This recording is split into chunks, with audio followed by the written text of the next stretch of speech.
You see, I want you to understand that the name Jesus is nothing else but a European slave boat that was brought to Africa to take Africans as slaves to America, which is the New World. The boat was given to Captain John Hawkins in the mid-15th century in the year of 1562, named Jesus of Lubeck. The full meaning is Joint European Slave Union Ship. It was given to Captain John Hawkins in 1562 by Queen Elizabeth I. You see, I want you to do a research, but you know, black people, you don't like to research. When they tell you to listen to Pascal Brown for you to know the truth, you will see it as boring. Then you start arguing blindly on a belief system that has been forced down your throat without evidence. And that is why they are looking down on us. Go and meticulously study how the Roman Empire facilitated the invention of that character named Jesus the Christ that you mention everywhere you go to in your church. The Roman Flavian family was the Roman family who facilitated the invention of Jesus the Christ, a peace-loving Messiah. In order to counter the warlike Messiah, the Jews were expecting to liberate them, to free them from Roman bondage and colonization. The Jews had a prophecy that the warlike Messiah would come someday to liberate them. But the Roman Flavian family, in order to counter that prophecy, they had to invent a peace-loving and turn the other cheek Messiah. Now, they achieved this by working with a Jewish historian named Josephus Bar Matthias. This was the man who single-handedly wrote the New Testament Gospels. The characters mentioned in the New Testament Gospels never existed. The four Gnostic Gospels, Matthew, Mark, Luke, and John, they never existed. They were all invented by the Roman Flavian family in collaboration with Josephus Bar Matthias and two other royal families, the Herod family in Judea and the Alexander family of Egypt. Wake up and see that religion was used to colonize and control Africa, and this was the reason why the Jews themselves refused to accept the Jesus character as the Messiah. Pascal Brown is my name, and I'm the best in what I do.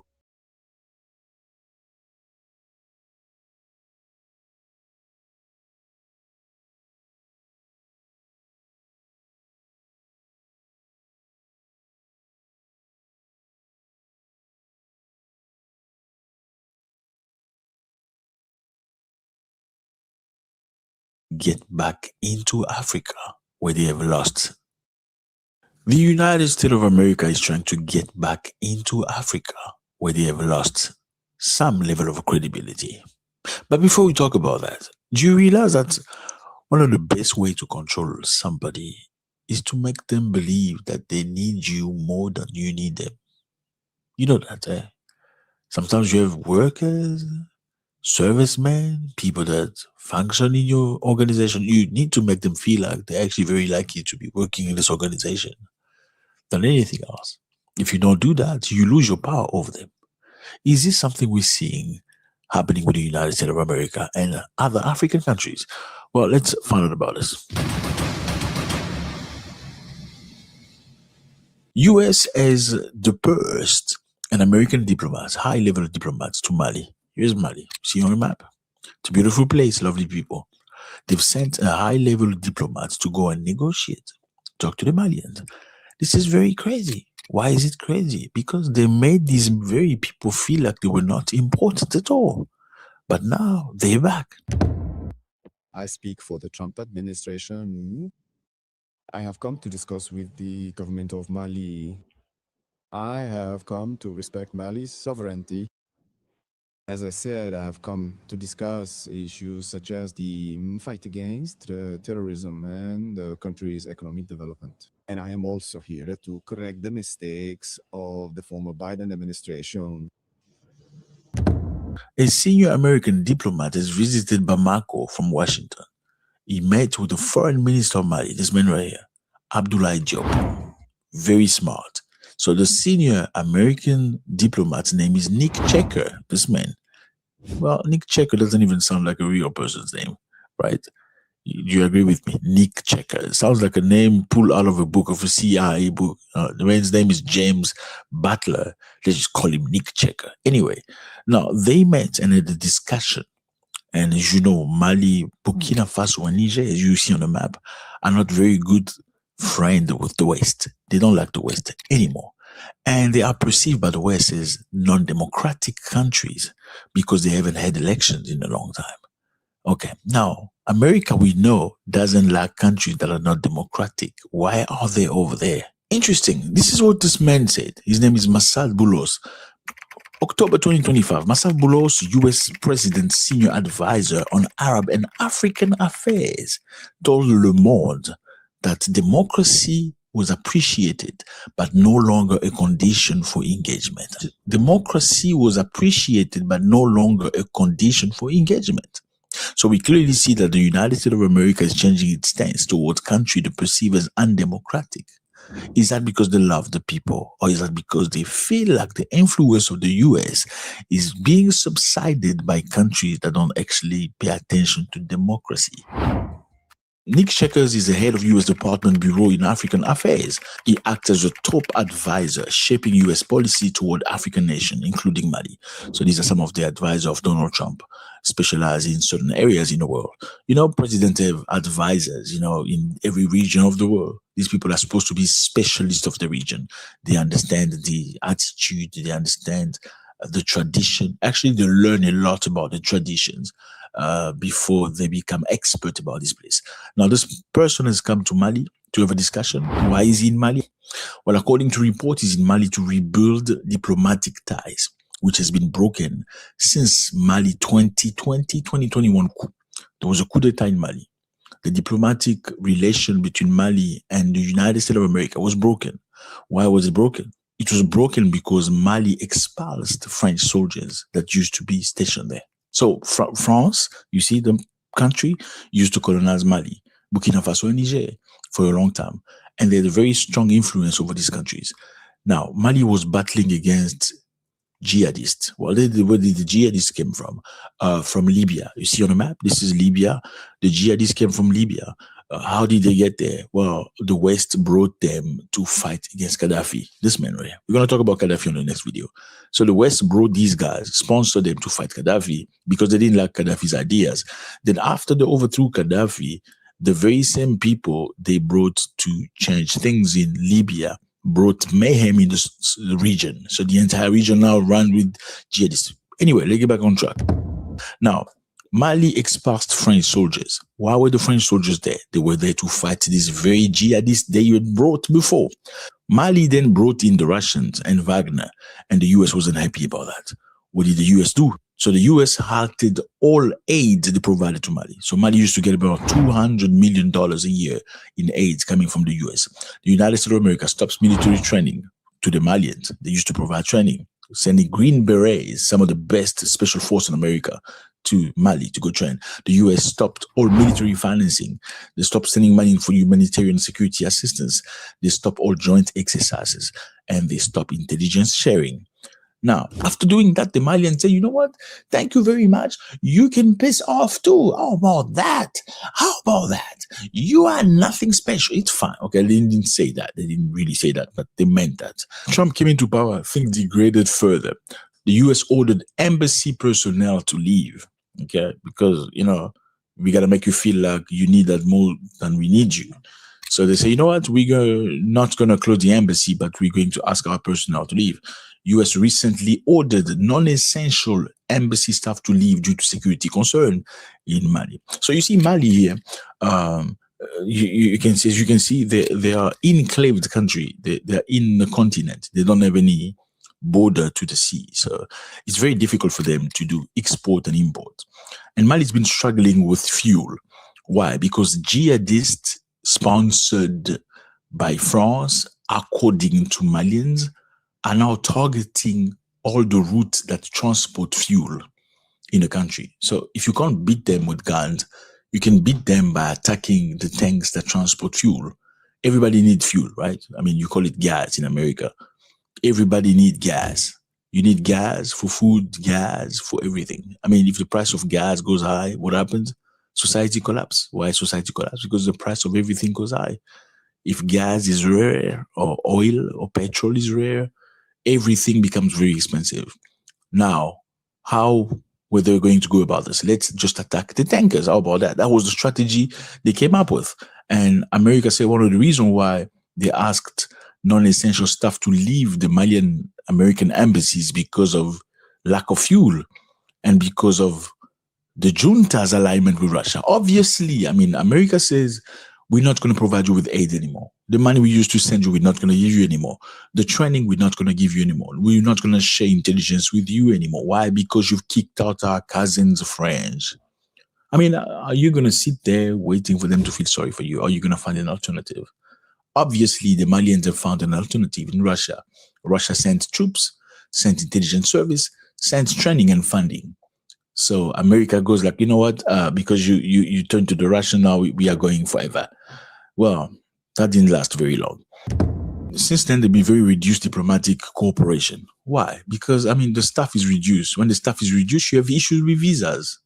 What kind of issue with visas? It's like, I'm not going to say I'm not going to give you visas, but let me reduce the staff in a way that it makes the embassy almost non-functional. We can't process your demand and request because the staff is skeleton. So that's the relationship. Now, why America wants back? America wants to be back because they're speaking about security cooperation. Washington is concerned. They are concerned about the African country. They are concerned about expanding jihadist activity in Mali. They feel like because they left, there's much more jihadist activity. They're also concerned about Mali's reliance on Russian paramilitary forces.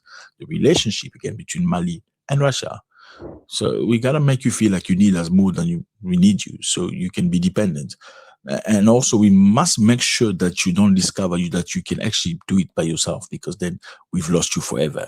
So we're going to punish you in some way, but make sure that we send our envoy very quickly to say to you, listen, we can give you money and we can make things easy for you. So number one, US wants Mali back because of its influence. It has to be there because Russia is taking over. Number two, well, fellas, Mali is the third Africa largest gold producer. There's a lot of gold in Mali. And besides gold is lithium. With lithium is very necessary for the creation of batteries, electric cars, and many other electronics. So the US need access. Now, will Mali cooperate with the US? Well, as we know that the foreign minister of Mali met with the American envoy to have a discussion. You can't just tell them to because, you need not to look like you are the enemy of the United States of America. And I know a lot of people go like, why did he say yes to him? He should have said, no, don't come to our country. Well, this is not how politics work. Because if you say no, then you're clearly engaging into a war against America. And I don't think Mali is in a position to do that right now. Do you think Russia will come and help Mali if America decided to engage into a offensive position against Mali? I mean, did the Russians do something when the US decided to abduct or kidnap the president of Venezuela? Do you think they will do something different? I'm just asking you. I mean, these are some of the questions you don't want to hear. Yeah, I don't think it's a good idea to stand against the US and say, no, we don't want to talk to you right now. I think it's a good idea to be politically intelligent and understand that you can talk to somebody nicely without necessarily having to agree or sign anything. But you can be nice to them and perhaps give them hope. And that's politics for you. Because if they don't do that and they stand in a very strong stance saying we're not interested in talking to you, many things can happen. What can happen? Number one, let's look in the past. How about we look in the past to see what America has done in the past to people that have refused to talk to America? There used to be a man named Mossadegh. He was prime minister of Iran back in time. And Iran, as you know, is a big producer of oil. And when Mossadegh came into power, he wanted to give the Iranian back the power, the financial power of the good. After all, they have the oil. They should be able to benefit from it. Well, American companies and British companies were there already working. Well, they didn't like the fact that Mossadegh decided to nationalize the oil. Mossadegh nationalized Iran oil industry, removing British and American control. US reaction was very clear. The CIA organized Operation Ajax, which funded protests, bribed politicians, supported military officers.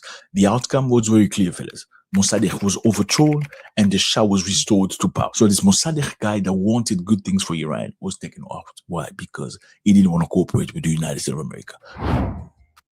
Chile was run by a democratically elected president named Salvador Allende. This is a president elected by the people. But Allende wanted to nationalize copper mine where US companies had invested billions of dollars. He aligned with socialist countries and rejected US economic pressure. They put a lot of pressure on this guy. Guess what happened? The CIA funded opposition groups. The United States applied economic pressure on Chile, and the US supported military elements hostile to Allende. Guess what happened? They attacked Allende's presidential palace. This is the president of a republic who was democratically elected because he chose to nationalize copper and make sure his people were funded, schooling, healthcare, and many other things, social work. The United States of America, through the CIA, funded people they liked to go and attack the president's palace. Well, guess what? The president himself wore an helmet that was given to him by Fidel Castro, and an AK-47. They fought against the military until he passed. The army aeroplane bombed his palace. Later on, he was found in his office dead. So was this really about democracy? Absolutely not. Lumumba, you probably heard of this man before. Lumumba was one of the first prominent African leaders. What did Lumumba do? Lumumba rejected Western control. He sought Soviet assistance, wanted full independence from Belgian influence. So he wanted his country to be 100% free. Well, the US reaction, the classified file from CIA shows that the US considered Lumumba as a threat because he was talking to the Russian. The CIA supported rival faction. The US backed Joseph Mobutu, this man right here, who later seized power. The outcome, Lumumba was arrested. He was beaten up. Look how black people were treating their own black brothers. This is a man that fought for them against the colonialists. Look how they're treating him. That's why you see Congo goes through the most, because this is like their Jesus. Look at how they treated their own Jesus for the interest of the white people. Lumumba was arrested and Mobutu became a dictator, terrifying the country for the next 30 years. And the country has never known peace after that. So as you can see, the United States of America is very well capable of doing many, many things if you don't do things the way they want you to do. Now, Washington has also expressed its openness to consultation with neighboring Burkina Faso and Niger. So in other words, it's a way to say to these African three countries that have freed themselves from colonialism, are you going to come on board with us or are you going to stick with the Russians? If you decide to stick with the Russians, then there are going to be consequences. This is saying it without necessarily saying it. Let me know how you feel about this. Army aeroplane bombed his palace. Later on, he was found in his office dead. So was this really about democracy? Absolutely not. Lumumba, you probably heard of this man. Lumumba was one of the first prominent African leaders. What did Lumumba do? Lumumba rejected Western control. He sought Soviet assistance, wanted full independence from Belgian influence. But everyone has a different So he wanted his country to be 100% free. Which says the US reaction. Because from CIA shows that the US considered Lumumba as a threat because he was talking to the Russian. The CIA supported rival faction. The US backed Joseph Mobutu, this man who later seized power. The outcome, Lumumba was arrested. He was beaten up. Look how black people were treating their own black brothers. This is a man that fought for them against the colonialists. Look how they treated him. That's why you see Congo goes through the most, because this is like their Jesus. Look at how they treated their own Jesus for the interest of the white people. Lumumba was arrested and Mobutu became a dictator, terrifying the country for the next 30 years. And the country has never known peace after that. So as you can see, the United States of America is very well capable of doing many, many things if you don't do things the way they want you to do. Now, Washington has also expressed its openness to consultation with neighboring Burkina Faso.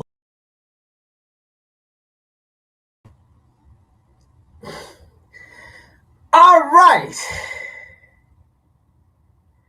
Good afternoon, folks. Once again, this is Frank. I am your host. This is the Revolutionary Repatriation Educational Lecture Series as part of the VCC every Sunday or Saturday. Now, sometimes we come on Sunday, sometimes we come on Saturday. But today we are on Saturday, right? Once again, this is Frank. I am your host. Now, wow. Let me see here. It's already 1 o'clock. All right. Now, today's topic it says Niger coup attempt failed. Yes, there was a coup attempt in Niger and it failed. Now, hold on. Let me see something here. You see, not this book. You see this book? How Europe Underdeveloped Africa. It was written by Walter Ronig. How Europe Underdeveloped Africa. Now, in this book, Walter Ronig warned us seriously in this book about the African nations, the African continent, and African nations around the world. Walter Ronig warned us in this book about America behavior, Europe behavior, the Western world behavior in this book. Now, he warned us very seriously and said the liberator zone of the African continent, the liberator zone of the African nations around the globe will be under constant threat from the West, will be under constant threat from the USA, from France, from England, from Great Britain, from the neo-colonialists, okay? Those liberator zones will be under constant threat. Let's continue. All right. Today's topic it says, Niger coup attempt failed. Uganda elections. Now, I know many of you have seen it, right? So, I'm not really going to bring out article or videos, all right? But I'm going to talk about it because you have already seen it. I'm just going to give my view, all right? Now, and then it says, AU is a disgraceful organization in Africa. African unity, AU, is a disgraceful entity on the African continent. Now, from the video that you just watched, right? Now, after I'm done speaking, we go into an article about the US going to Mali, going to Niger, so laughable, right? Going to Niger and begging Niger. Oh my God! I thought European journalists, I thought Western journalists says Africa is poor. I mean, why would you be begging a poor nations? Why would you be begging and a poor continent? For what? Why would you be begging them? Why can't you leave them alone in their poverty-stinking life? Why are you begging them to be part of them? You see, shame on Western journalists.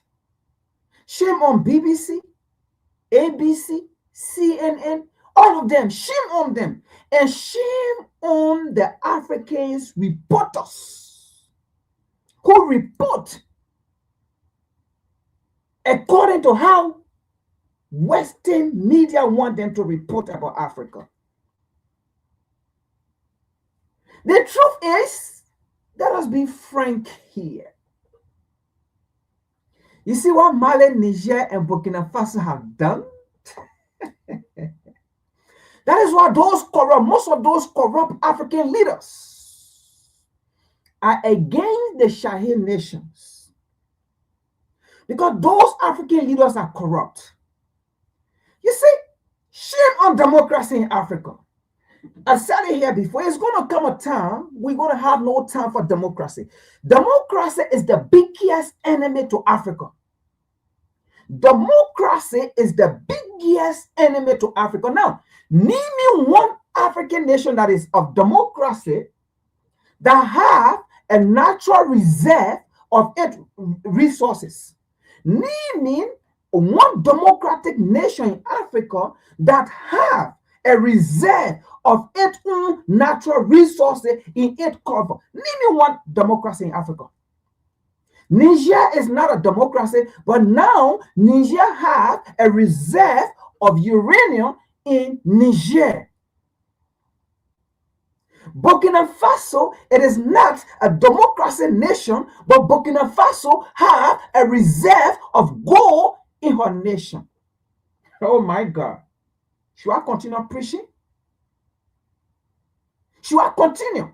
But when France was in Niger, Mali, and Burkina Faso, the gold of Burkina Faso was reserved in France. While the French economy was booming and the Burkinabe continued to live in poverty, and then France 24, when they gave me news about Burkina Faso, and they said Burkina Faso very poor. In fact, they are poor, they are tech nation, poor, they are stink, they are this, they are suffering. Meanwhile, every year France take $500 billion from Francophone nation, and then come again 1 million, 1 million, 1 million each to those nations, and they say they have given aid to those nations. Oh my God, why they are go? Oh Jesus Christ.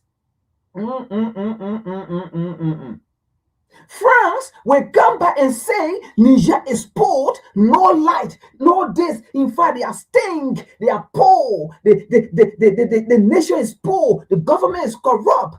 But meanwhile, their uranium is powering Europe and France and you call it, and no current in Niger. But when France 24 go to Niger, and they say Niger is a dark nation, Africa is a dark continent, but the uranium that's supposed to power Africa and Niger is powering France and Europe. Why they live good life? Oh my God. The continent of Africa is too poor. Niger is too poor. But today, who are the people begging the African continent? Today, who are the people begging the Nigerian, the Burkinabe, the Chadian, the Malian? So is the United States a poor nation now? Is France a poor nation? Is Europe a poor continent now? Great Britain, are you all poor? And you are begging a third world country. Why are you begging a third world country as you speak? You see, these so-called African leaders are afraid of Mali, Niger, and Burkina Faso because they have been so corrupt, and that is why AU is a failure. Oh, recently, we just had an election in Uganda. Yuri Museveni. As we sought, we learned, we have searched. Now, let me say this. I am not in favor of Yuri Museveni, neither in favor of Bobby Wine. Now, I know this is very hard to say. This is a VCC. Let me give him a reason why I'm not in favor of Bobby Wine.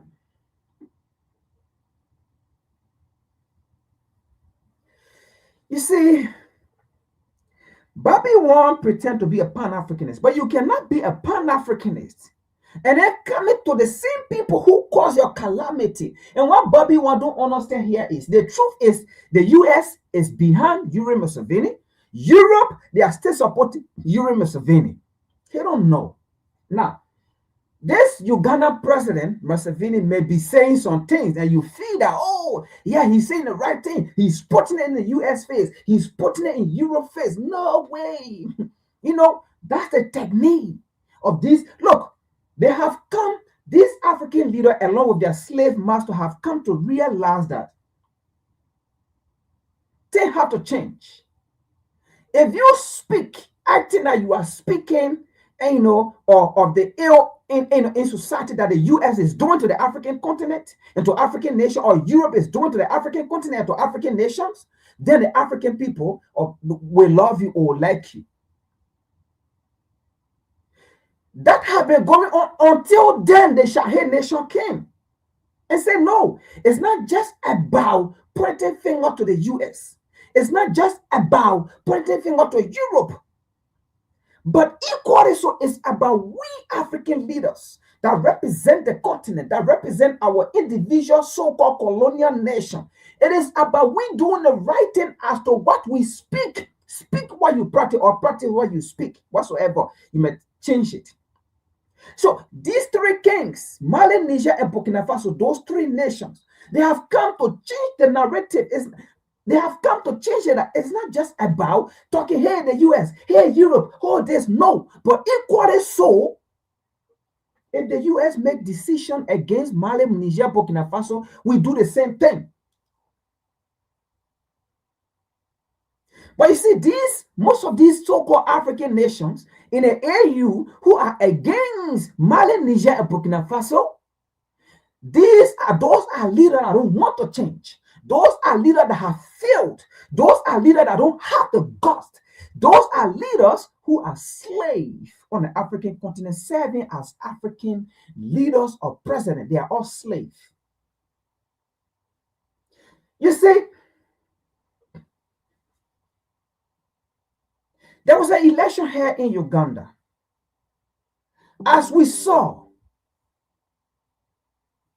Bobby won that election, which of course it should have been given to him. Be with me now. Which of course it should have been given to him. Let me remind you. Have you seen AU come out to speak about it? Folks, all these people are in the same boat. Don't think. Look, this AU, they are not looking for a young leader.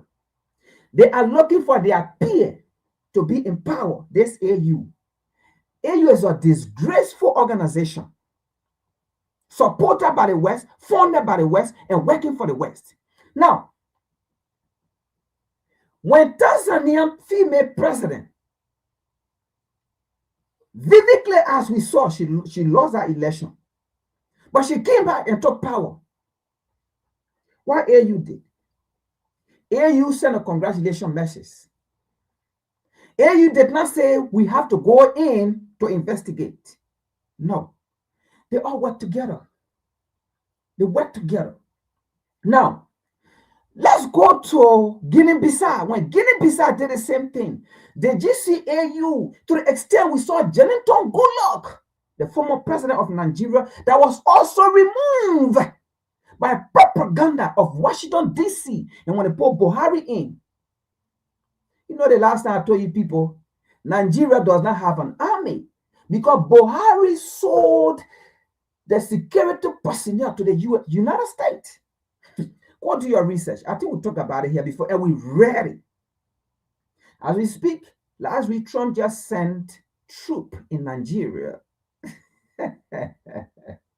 Most of these African nations are de facto states to the West.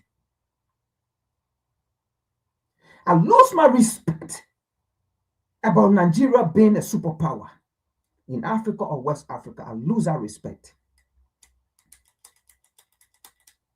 Buhari sold the national defense of Nigeria to the US. Buhari signed a paper.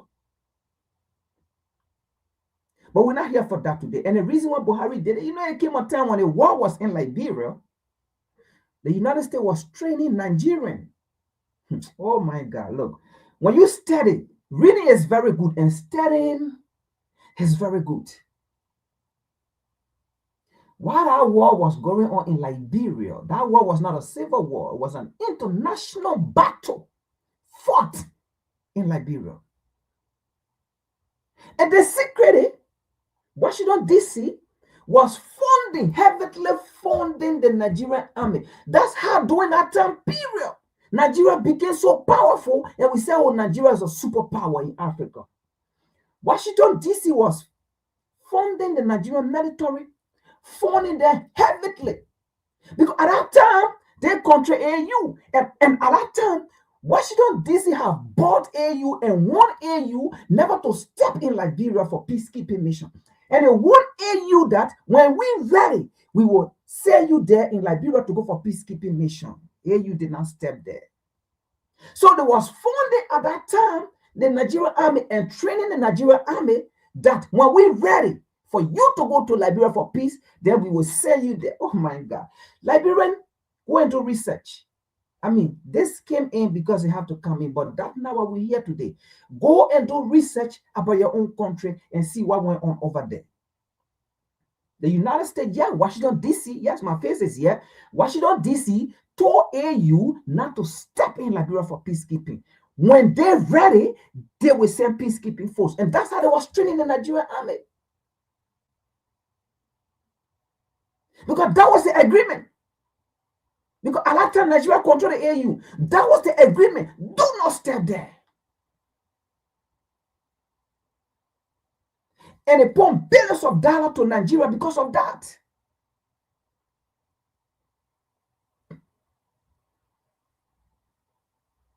Because of that. And you saw when they got ready, the United States said, okay, after Liberia have died, they tired, they killed each other. Because it's deeper than that. So I don't want to go into it. The reason why the war, they supported the war in Liberia. I don't want to go into it. All those ammunition were mostly American-made weapons that was proliferating in Liberia.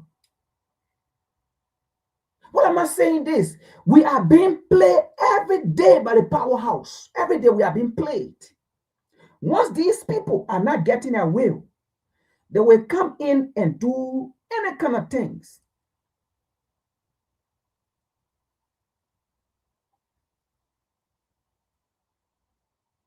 Now, let me come back. So, like I was saying, the AU, it is a disgraceful organization on the African continent. They never talk about Guinea-Bissau. They never talk about Gabon. In fact, they congratulated all those people. Look at an election that was held in. Look, you see, let me say this to the African continent, to the African people in Africa, to the voters. Let me tell you something. United States does not, they don't believe in democracy. Don't listen to what they be saying here. Because the United States is not a democratic nation.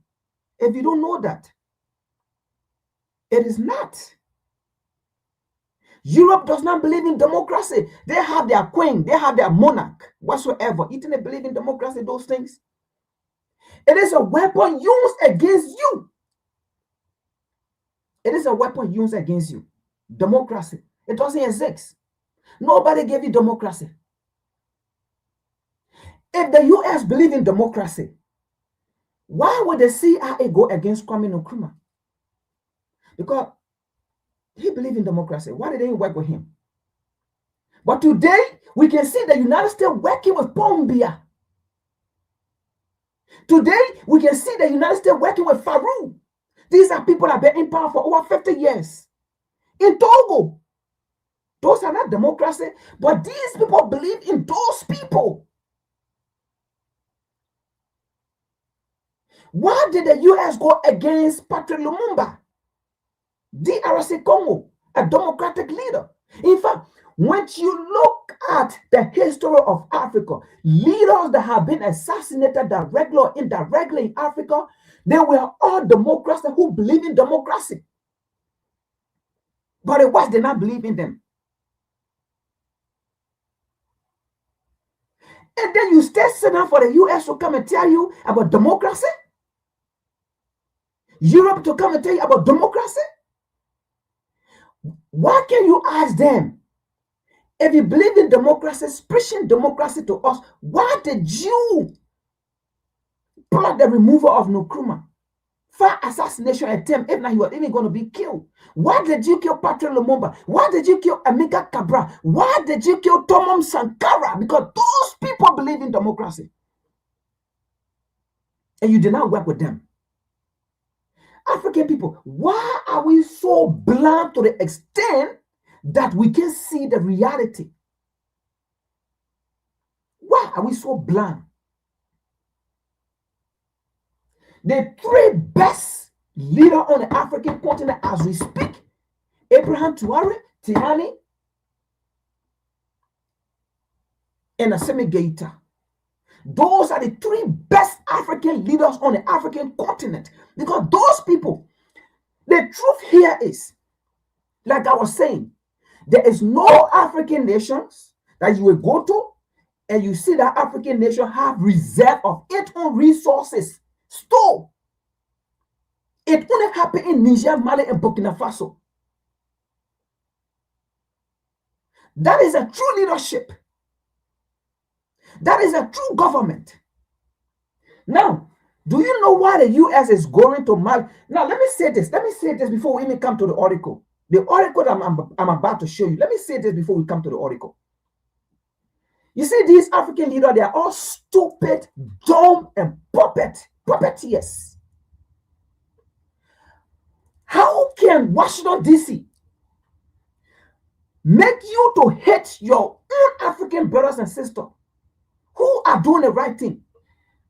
And then you there hating those nations. But at the same time, then the United States wake up. While you are there hating your brothers and sisters, then the United States go behind you and making peace with them. You see how dumb and stupid these African leaders, like Tinubu, how dumb and stupid Tinubu is.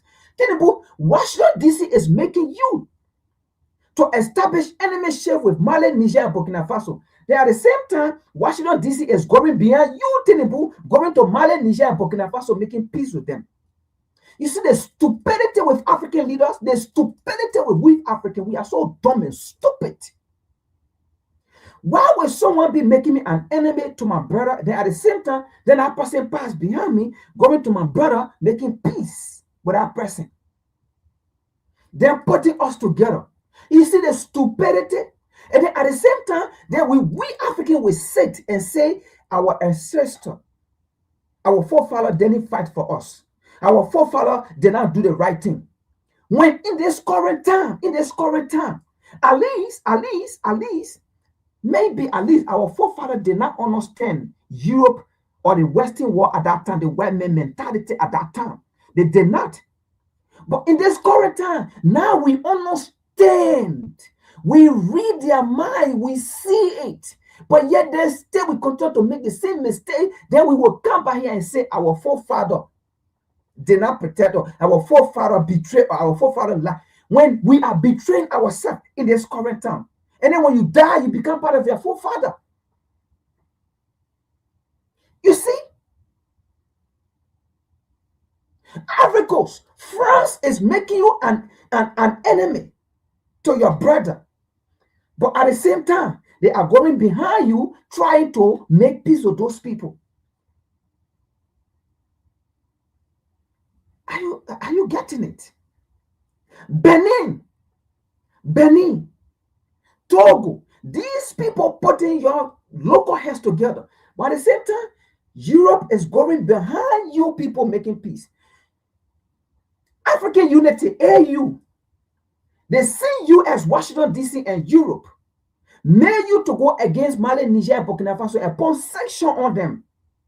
But those nations rose, they survived. And by this 2026, 2027, those nations will be supplying the African continent with food. The entire African continent, they will supply the African continent with food. How did they manage? How did they do it? Without Euro support, without America support, without IMF, without World Bank? They survived. How did they do it? Because they nationalize their resources. They take control. That's what happened when you take control of your destiny. That is what happened when you take control of what belongs to you. You see surplus of it. You don't beg for crumbs. That is what happened when you don't beg the US for crumbs. That is what happened when you don't beg Europe for crumbs. So the nation you despised yesterday, you put sanction on, it is those nations this year to next year will be supplying the entire African continent with food. Where is your democracy? Where is your democracy? Democracy will not feed you. Democracy have never fed Africans, and democracy will never feed Africans. Democracy have been a problem to the African continent. Those nations are not democracy. In fact, the most surviving nations in the world are nations that are not democracy. The most surviving nations in the world are nations that are not democracy. The most dependable, independent nation in the world are nations that are not democracy. Democracy means democracies. Democracy means demo and crisis. Democracies mean nation with crisis. Because there will now be agreement. The other person will always disagree, and the other person will always disagree. And democracy always means a nation that is so easy to manipulate. And democracy also means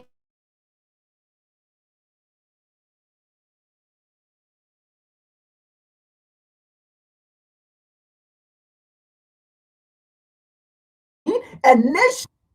That is what democracy means. Democracy actually means divisions, because there will always be division. Democracy means division, understanding, chaos. Name a democratic nation that have provide life for 8 people. Name me the democracy nation in Africa. Name me it. Name me one democracy nation in Africa since the 1960s that Africans were getting independent. Name me one democracy nation in Africa. Name me it. With vast majority of resources. Now, let me tell you this. Do you know that recently Ghana just paid a $1+ billion back to the IMF or World Bank in debt?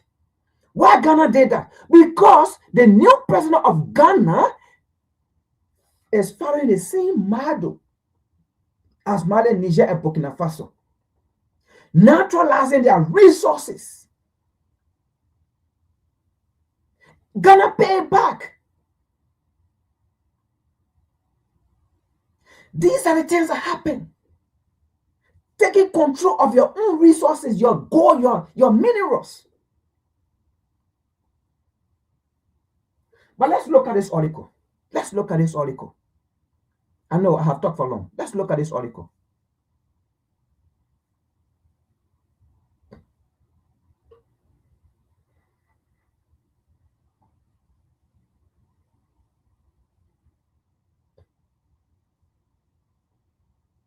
Now, look at this article. America returned to the Sahel as top U.S. official head to Mali for reset talk. America, what are you doing behind a terror nation? United States, what are you doing beyond a terror nation? America, what are you doing beyond a poverty-stinking nation? Folks, this will surprise you what I'm about to read. This will surprise you what I'm about to read. The United States now is backing African nation because the United States is telling African nation, we don't want to be the terror country. We back you. The United States is now saying, in fact, we respect the government of Mali, Niger, and Burkina Faso. We respect those people. We respect the leader. But Africans are the one stay there, say, oh, those people, they are joint tie, they are military. While the United States is saying, we respect the government of Mali. We respect the government of Burkina Faso. We respect the government of Niger. Now, let me say this. Washington, D.C. is not saying it because it is from their heart. Washington, D.C. is saying it because Washington, D.C. have been engulfed with shame. The United States Congress have been engulfed with shame. All they thought those nations was going to fail. Because yesterday when we checked, the United States called aid. Yesterday when we checked, the United States said they were not inviting those nations to U.S. for Africa U.S. summit because those nations were done democracy. Yesterday, when we checked, the US and Europe to aid you to put sanctions on those nations so that those nations can fail. But today, no, those nations did not fade. Yesterday, the United States thought the people of Mali, Niger, and Burkina Faso were going to go against their leader when they cut off food supply or agro supply, whatsoever they call it. No, the people stood behind their leader, and in fact, the people began to heavily invest in agriculture, and today the people are feeding themselves. So the United States is ashamed. The United States is engulfed with shame. Those nations did not fade as they thought it was going to be. As they thought those nations was going to bow down and say, no, US, we beg you, please come. Our people are dying. They thought when they do that, the citizen was going to go against their government. But no, the citizens stood firm and believed in their government. And today, those nations will be supplying food to the African nation. In fact, they are doing it now. So the United States is engulfed with shame. They are not going there to go reset talk because they feel that they did mistake, that they are going to reconcile. No. It is because the goal are being managed by the people now. The uranium being managed by the people now. Diamond, you think about it, are being managed by the people. And let me say this. Mali, Niger, and Burkina Faso. Be careful with them because their words are smooth like butter, but war is in their heart. Be careful with them because their talks are soft like butter, but sword is in their heart, in their hand, coming. Never forget. Look at history, what they have done.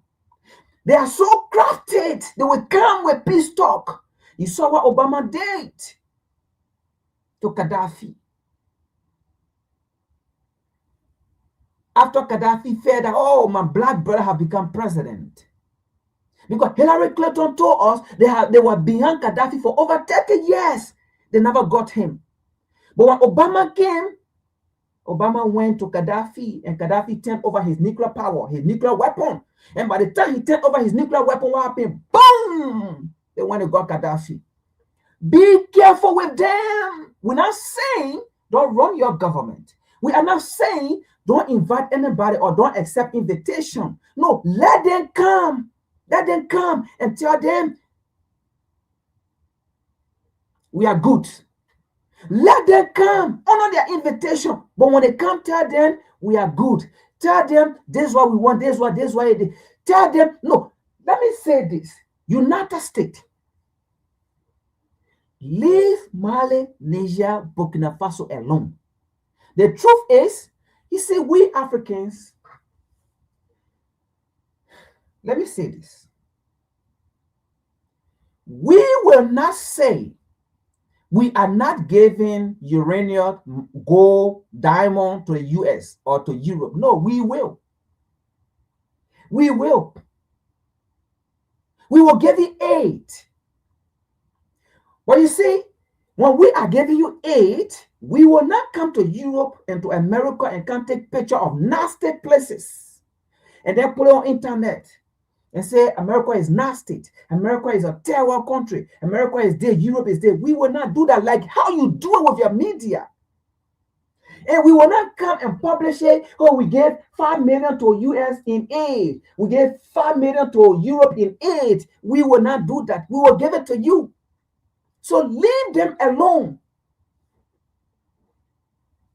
If you go into Mali, Niger, and Burkina Faso, go and beg them to give you aid. But do not go and beg them for what? Diplomatic partnership. That BS, we ain't get time for it again. We passed that.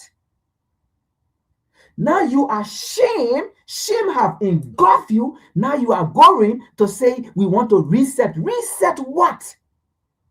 You thought those nations were going to fail, and you thought those people was going to go against their leader. Reset what? According to Scott Perry, you are the one supporting Boko Haram. You are the one supporting terrorists, according to Scott Perry and other people.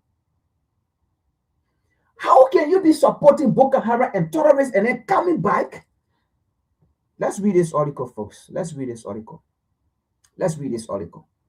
America returned to Sahel as top U.S. official head to Mali to reset talk. To reset, listen to this, to reset talk. The truth is, United States, the trust is no longer there to reset because you are the founder of terrorism in that region, according to Scott Perry and other people. Let's read here. We're going to take it bit by bit. I love this article. The United States is taking cautious, oh my God, cautious. Now the United States is being careful. After everything they have done to these three nations to bring these three nations down, now they are being cautious. Mali, Niger, and Burkina Faso, be careful with them. Their words are smooth like bread and butter, but war and soil is in their heart. War are in their heart. Let history tell you. Let history tell you what these people are capable of doing. Don't trust them. Yes, you can give them aid, but resetting the clock or diplomatic tie or this, that, all those things, they are all bullshit. You can help the U.S., yes. Help them. Give them aid. They need it. You can help Europe because they are in darkness. Poverty is engulfing them. You can help them. You can give them aid. Nobody asking you, nobody stopping you from giving aid to Europe or US. No, everybody needs to survive. But be careful with them. Be careful with them.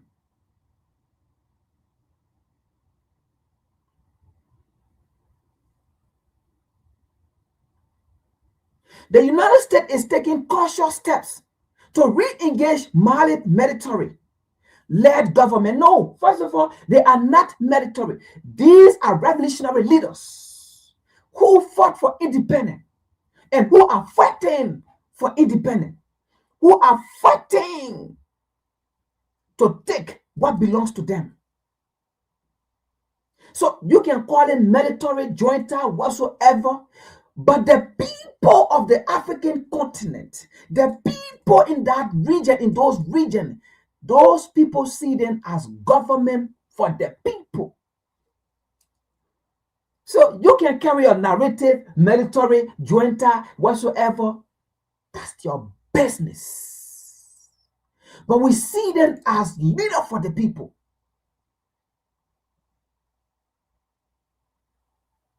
Listen to this. The United States is taking cautious steps to re-engage Mali military-led government, signaling a problematic shift in Washington's Africa policies. Washington's Africa policy as geopolitical competition in the Sahel intensified. That is why they are dead. Because I thought they try to sanction these people. They try to take away everything, aid, whatsoever you think about. All they thought these people are going to fail. But these people tend to China. These people tend to Russia. And these people tend to North Korea. That is what can happen when you think you are all to it. US, that's what can happen when you think you are all to it. When you think you are all to it. No, but these people now, they have settled. And then you're going back to go renegotiate. You know what? You will renegotiate 1 time, 2 time, 3 time, 4 time, 5 time, 6 time, 7 time, 8 time. But the truth is, these nations already know who you are. If you are going to do the right thing, you wouldn't be talking about renegotiate, resettle, re-engage, re-dat, re-date. What are you doing beyond poor people? We are poor nation. We are poor continent. Now, the United States is re-engaging with military leader-led government in response to geopolitical competition in the Sahel. The U.S. have realized that these three nations, they are getting stronger and stronger and stronger day by day. These three nations did not fail. In fact, these three nations have some superpower too, backing them and supporting them. And in fact, they have realized that these three nations are actually succeeding in battling the jihadi, the Islamic group that have been funded by Washington, D.C., according to Scott Perry, through USAID and other organizations.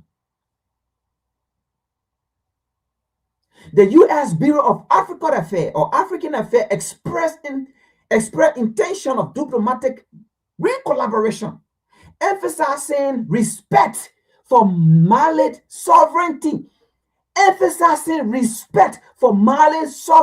Oh, the same government you call military-led government. Now, you so-called stupid African leaders, this is the United States saying that they're going to respect Mali's sovereignty. They don't care how the people got their sovereignty, how the people came to power, because they realize that the people, the civilians, the people love the government.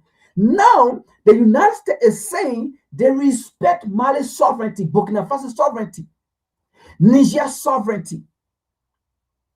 But we have these stupid African leaders, some of them, these stupid African journalists, some of them are still carrying a narrative. Oh, these people, they are not democratic. They came to the back door, or they came. Let me say this. If you African leaders and you African reporters are saying these people came through the back door, if Kwame Nkrumah was not going to go through the back door too, Ghana was not going to be like that. Amilcar Cabral, Guinea-Bissau was not going to be like that today.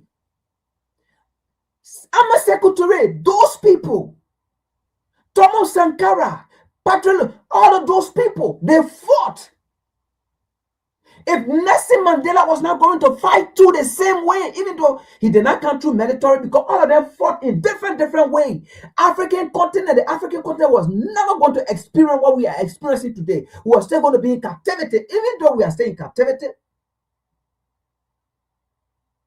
So it doesn't matter how people come to power, as long as they are there and they are doing the right thing to make sure their country grow. That is all matter. So now the U.S. is saying they respect the Sahel sovereignty. But you stupid, some of you African leaders are still there going against these people saying, oh, they are not democratic. They are not this. They are not this. While Washington is backing, currently Washington, D.C. is backing Mali, Niger, and Burkina Faso. And that's how we're going to put it. While they are backing Mali, Niger, and Burkina Faso, we're going to read it through this article. Mali's sovereignty partnership have shifted towards Russia, forming a key bloc in the alliance. In the alliance of Sahel State. This is Washington, D.C. talking. I'm just reading. That's not me. This is Washington, D.C. talking. I'm just reading. That's not me. I didn't write it. So before they went to Mali, Niger, Burkina Faso, this is what they wrote. Mali's security partnership has shifted towards Russia. But let me ask you, United States, let me ask you, Washington, D.C. What you should be asking yourself is, what did we do? How did we come to this far? Or how did we come here? To the extent that the security partnership that was with us, why did they leave us now a ship to Russia or a ship to China or a ship to North Korea whatsoever? It is because of the failure of Washington, D.C. It is because of your arrogancy. It is because you feel that you are God. It is because you feel that those nations do not have any saying. Anything you say, that's what the African continent should go back. It is because of your arrogancy. It is because of you feel anything. I mean, how can you be funding terrorists? Then at the same time you say you're fighting terrorists. But at the same time, you stopping those leaders, those governments from going outside to buy weapons. You telling people not to sell weapons to those people. And at the same time, you funding terrorists, according to Scott Perry and other prominent American people who are good human beings, who want to see Africa free. But let's read.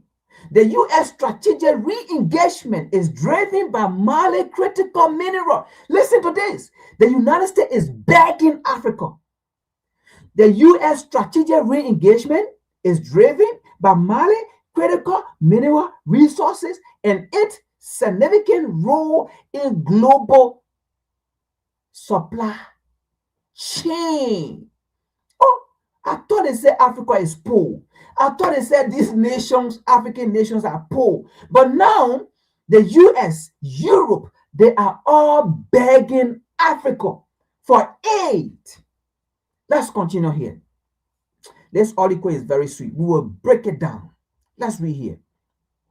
According to a statement from the US Bureau of African Affairs, on X, senior bureau official Nick Checker is traveling to Bamako to convene Washington respect.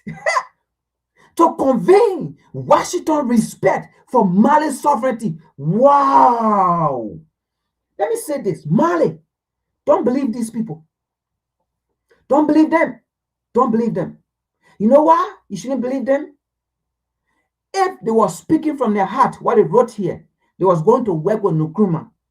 They was going to work with Thomas Sankara. They was going to work with Patrick Lumumba. They were going to work with Amilcar Cabral.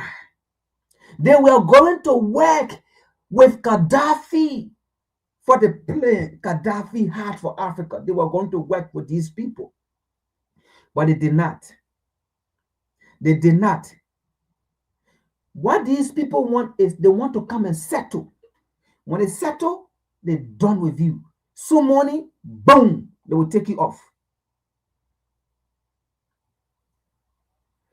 Now they want to respect Mali's sovereignty. Now they want to respect the Nigerian sovereignty. Now they want to respect Burkina Faso's sovereignty. Wow. Listen to this. Let me read it again. Senior Bureau official Nick Cracker is traveling to Burkina Faso or to Bamako, Niger, right? To Bamako to convey Washington respect for Mali's sovereignty and its desire. Listen to this. And its desire. That means your freedom. Since when these people care about African freedom or African nations' freedom? Your desire, I mean, anything you want to do, anybody you want to engage with, anybody you want to make business with. Wow.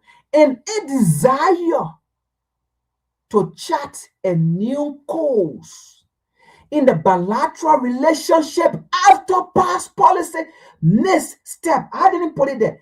After past policy misstep. What are some of those missteps? Some of those missteps was for Washington, D.C. to tell AU to put sanction on those nations. For Washington, D.C. to tell ECOWAS they were going to phone ECOWAS to go and fight Mali, Niger, and Burkina Faso. In fact, that was the reason those three nations came together in the first place. Misstep. When you are phoning terrorists, misstep. A lot to explain, but let's continue. The visit come to a sensitive, the visit come at a sensitive movement. Mali alongside Burkina Faso and Niger form the alliance of Sahel state, a bloc that has formally broken away from ECOWAS and reoriented itself or its security partnership towards Russia. The truth is, US, you have lost your position.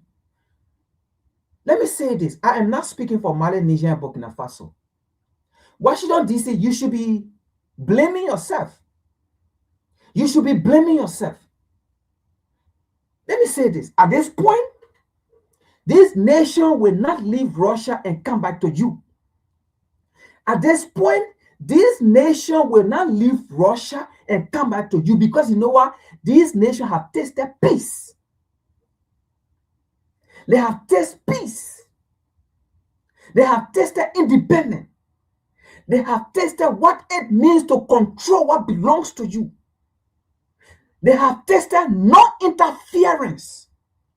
They made business with Russia. They signed a deal whatsoever. Russia is not giving them the Russia foreign policy and putting sanctions on them. In fact, they're working with Russia, but today, Mali have reserve of gold. Today, Burkina Faso have reserve of gold. Today, Niger have reserve of uranium. Why they are still working with Russia? Russia is not telling them, oh no, don't do this, oh no. No, and today, the people are full self-sufficient. But when they were working with you, Washington, D.C., they were not full self-sufficient because you told them not to invest in agriculture, because you wanted for the people to be dependent on you.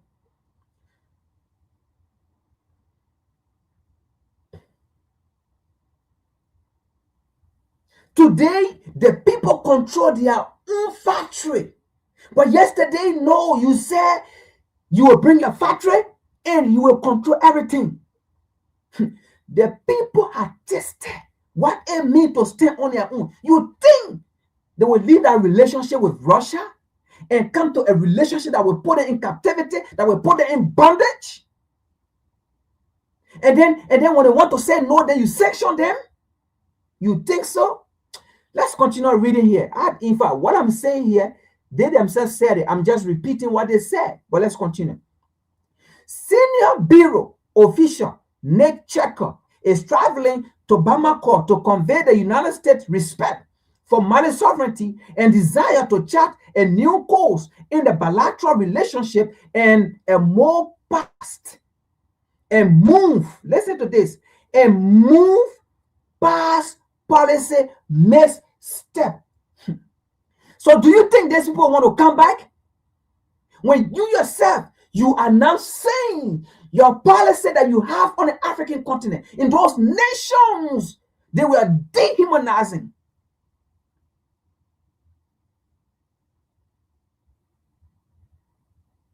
You put them in captivity. We are sanctions upon sanctions, removing their leaders, interfering into their governmental affair. A whole lot missteps. I didn't put it there. You wrote it. And let's read it.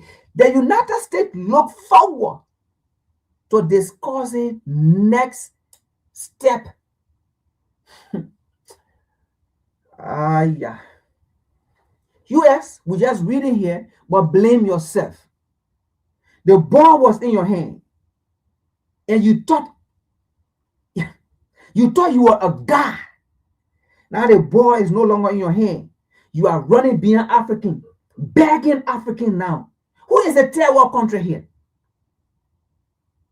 Who need help here? Who is begging for aid? Let's continue here.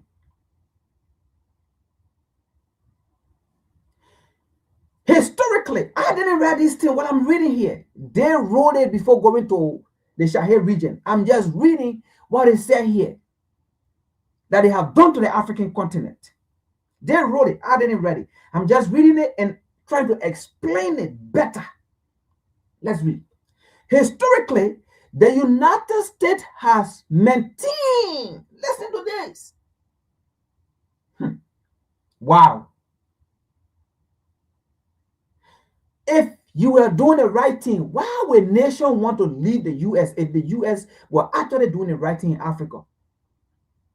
Nobody will want to leave. In fact, nobody will want to even go to Russia. Nobody will want to go to China. But because you are horrible, But because what you did on the African continent was horrible and inhumane to the African people, because you lied to the African people. You saying it, I didn't say it, I'm just reading it.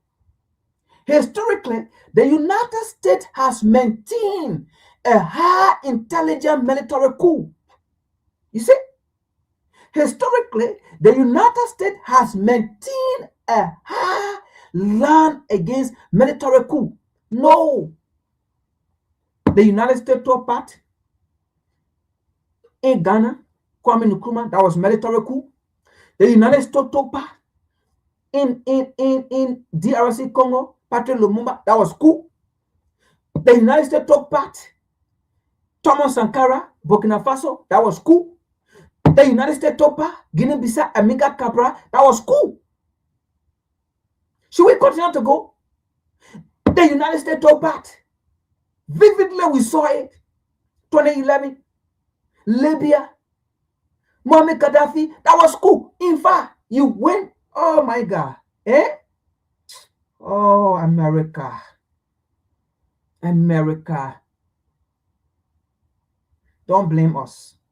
Don't blame Africa. Blame yourself. The seed you sowed, it is the seed that you are harvesting today, or the fruit that you are harvesting today. Don't blame African of how we speak now, of what we say. Don't blame us. Just accept the truth that, you know what, they are actually saying the truth. It is our fault. Because we are not saying anything here for anybody to see and say, oh, you know, it's sentimental, it's this. No. We are just reading what you said, and we are just reading your history, your behavior. So don't blame us when we speak like this. Don't blame us when we are voicing out our frustration, our anger with you. Don't blame us. Instead, agreed. Well, maybe we might stay agreed to give you a chance, but we don't know. We don't trust you. We don't know. But what I can tell you is, no, we will give you aid. We are not going to turn our back on you. We have never done it, and we will not do it. We will give you aid, but just leave us alone with that BS. Reset the clock, diplomatic, or our mistake, our misstep, our days. What? Since the 1600? Should we go there all the way to 2026? Leave us alone. Come and beg us. We will give you aid. But BS was all those crap where diplomatic, we want to reset, we want to correct things, we want to. No, you only say you want to correct things because you are seeing Africa moving on. And you are seeing to the point that we are no longer backing you now. We are no longer backing you.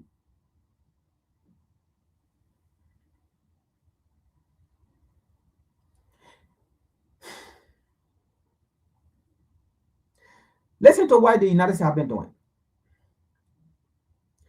Often responding with sanction and aid suspension and diplomatic isolation. This is what we don't want again. So we want to stay on our own. We don't want to be on you so that you will control us. Anything you sanction us, anything you suspend our aid, food from coming or whatsoever. You know, no, we don't want that. We don't want that again. To dictate to us who should be our friend. No, we don't want that again. But the truth is, Africa will not turn her back on you. Africa will still give you aid. Africa will give Europe aid. It is Africa. No, listen, America. Africa is actually saying it is enough of your aid. It is enough of your diplomatic relation. It is enough of all those things. It is time now for Africa to give back to the US. Thank you for what you have given to Africa. Thank you. Thank you for what Europe has given to Africa. Thank you. We are not talking about the thing you did against us. That is another topic. What we are saying, thank you for what all the aid you have given to Africa. Thank you. Now it is time that Africa gave you aid. But what we are saying is just leave black people alone. Just leave us. Just leave black people alone to do their thing. That's all. We are not going to turn our back on you. We will give you aid. We will come to your need. We will give you aid. We will go to Europe and give Europe aid. We will supply Europe with uranium so that they can get current, so that their people can die in poverty with coal. We will do that. But what we are saying is, leave us to do our thing. And then we will come. Because Africa have been the redeemer. Set the foundation of this universe. Africa have been a redeemer. Africa have been a provider. Even though you don't want to say it, you came, colonize us, enslave us, subjugate us, kill us. Any kind of way you want to. We will not turn our back against you. What we are saying is just leave us, and then we will come to your aid. While you are lacking off, we will give it to you. That's what we're saying. While Washington is re-engaging Mali, U.S. re-engagement with Mali is anchored in strategic economic. It is not about the Malian. It is not about the Nigerian.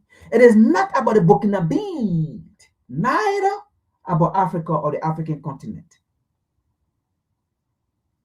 Anchor, it means is centered around economic and security interests rather than softening of Washington's stand on military rule. So now you see, Washington D.C. know that at this critical point in time, looking at geopolitics, looking at global forums, if she keep talking about, oh, military rule, military jointer, she's going to lose. So now what they are saying, they are going to change the strategic stance, their strategic stand, their strategic engagement, their strategic announcement, pronouncement, or talks. They are going to change it. They are not coming with military rule or jointer government. They're going to change it. Now they are looking at their interests. We need the African minerals. We need the African resources in order for Washington D.C. to survive, in order for our economy to survive, in order for Europe to survive. We need the African resources. So now, hey, it's no longer working. Our propaganda about those military days is not working. In fact, the people no longer believe in democracy. We need to change it.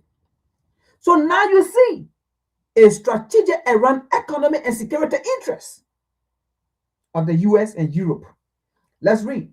Mali is one of Africa's leading goals. They wrote this before going there. So basically, they sat down in a meeting and they started discussing the African continent. Mali is one of Africa's leading gold producer and whole reserve of lithium. You see?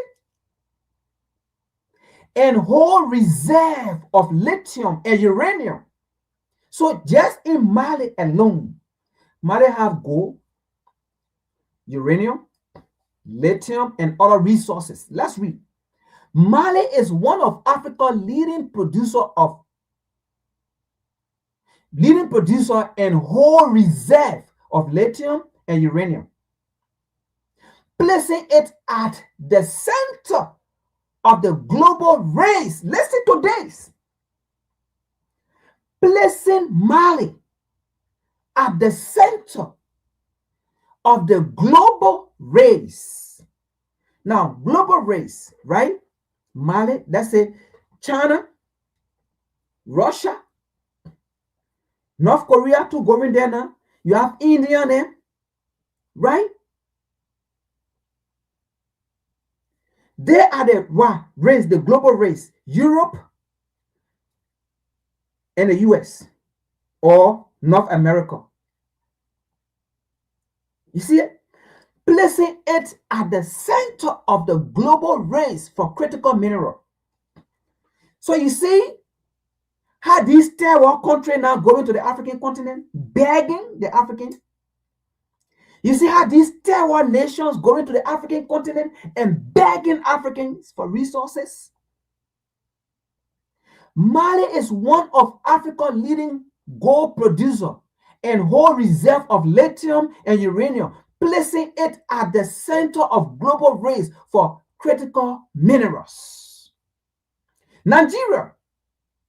You guys were sitting in Nigeria talking about Trump is coming to fight for Christians. Trump is coming to fight for us. You think so? Since when have you gotten a Messiah outside of your race to die for you? No, let me repeat that question. Let me put my face here. Let me come here. Let me say this. Since when you Africans, you so-called Africans, since when have you gotten a Messiah outside of your race that died for you? Since when have you gotten a Messiah outside of your race, outside of your continent that came and died for you? Since when? There is no history. There is no history that says someone outside of the African race, someone outside of the black race, went and stood as a Messiah and died for the black race. It is never in history, and it will never be found, because the last time I checked, I have never found it, where a non-black man came and stood as a Messiah to die for a black man. I have never seen it. And it will never exist. Never. It is not in history, and it will never be in history. Because the last time we checked, the black man that came to die for an African was killed by European. The last time we checked, the black Messiah Thomas Sankara was killed by European. The last time we checked, the black Messiah Margot Garvey was falsely accused by European. The last time we checked, the black Messiah Kwame Nkrumah was removed by European. The last time we checked, the black Messiah Thomas Sankara was killed by European. The last time we checked, the black Messiah Muammar Gaddafi was killed by European or Westerners. The last time we checked, Amilcar Cabral, the Messiah for black people, was killed by European. The last time we checked, the Messiah Malcolm X was killed by European. The last time we checked, the Messiah Dr. King was killed by European. Should we continue to go? All the black Messiah were killed by European. There is no race outside of the black race that have ever served as a Messiah for the black race. It is not there, and it will never happen.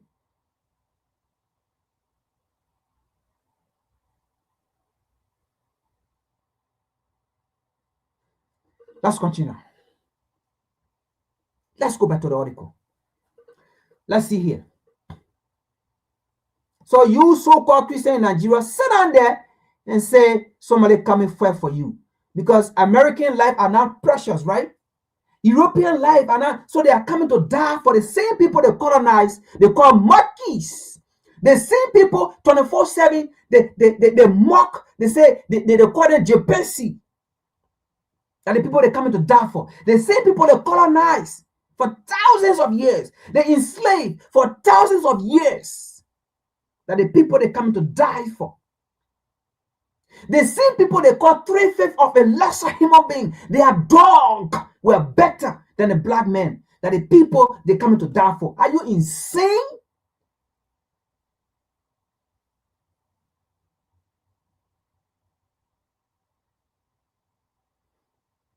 The same people that kill all your Messiah, it is the people that come to die for you. Are you stupid enough? Let's read. Let's read. Let's continue to read. As the United States seek to reduce dependence on Chinese, listen to this. You so-called Africans sit down on the African continent there and don't work together, don't unite. You so-called stupid leaders, don't unite. Say that and keep protecting colonial bowlers. Say it. As the United States seek to reduce dependence on Chinese, listen to this. So the United States depend on China. But listen to this. As the United States want to reduce its dependence on China, they go to Africa and take advantage of the Africans. This is what it wrote here. As the United States seek to reduce dependence on Chinese, control supply, on Chinese, control supply chain, and counter Russia growing role in Mali, extra activist sector, renewed diplomatic engagement has become strategic. Basically, let me say this. When Washington DC going to the African nations or to the African continent talking about re-engagement, strategic, this, that, it is not even in favor of Africa. What they are trying to say here is they have seen their failure. What they are trying to say here is the reason why Africans are going to Russia and China is because those people have better deal. America have never had better deal. Europe have never had better deal. So now they are coming to re-strategize. You get the point. Let's read. Security considerations are equally central. Mali sit within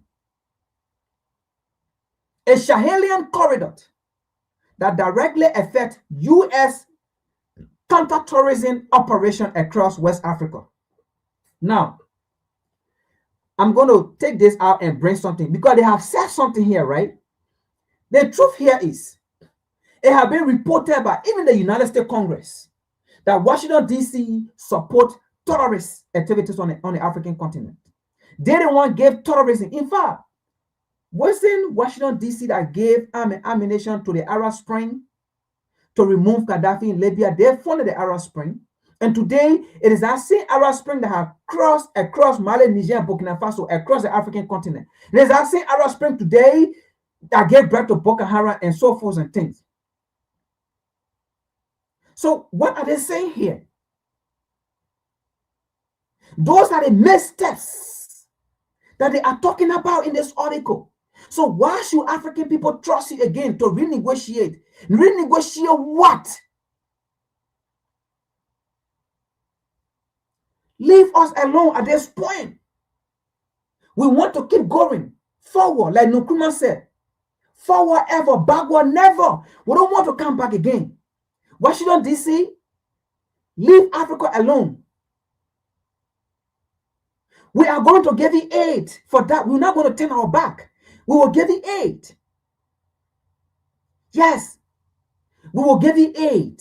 We don't even have to come to America to come and take pictures of deplorable areas like you do and then put on the internet like you do.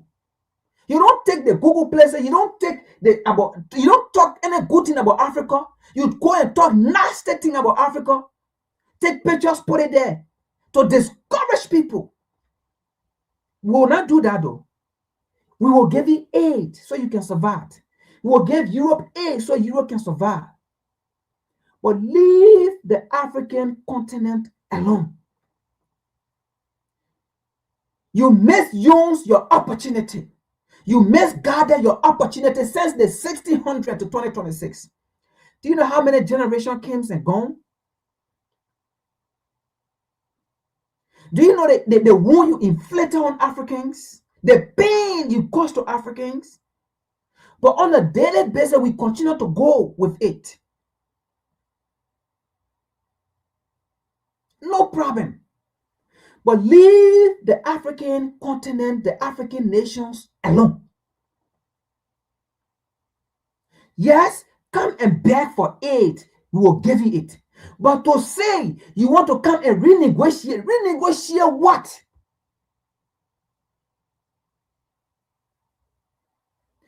We don't care for renegotiation. We don't care. Leave us alone. Come and beg for aid, we'll give you it. Come and beg for gold, we'll give you gold. Come and beg for uranium, we'll give you uranium. Come and beg for oil, we'll give you oil. But leave us alone.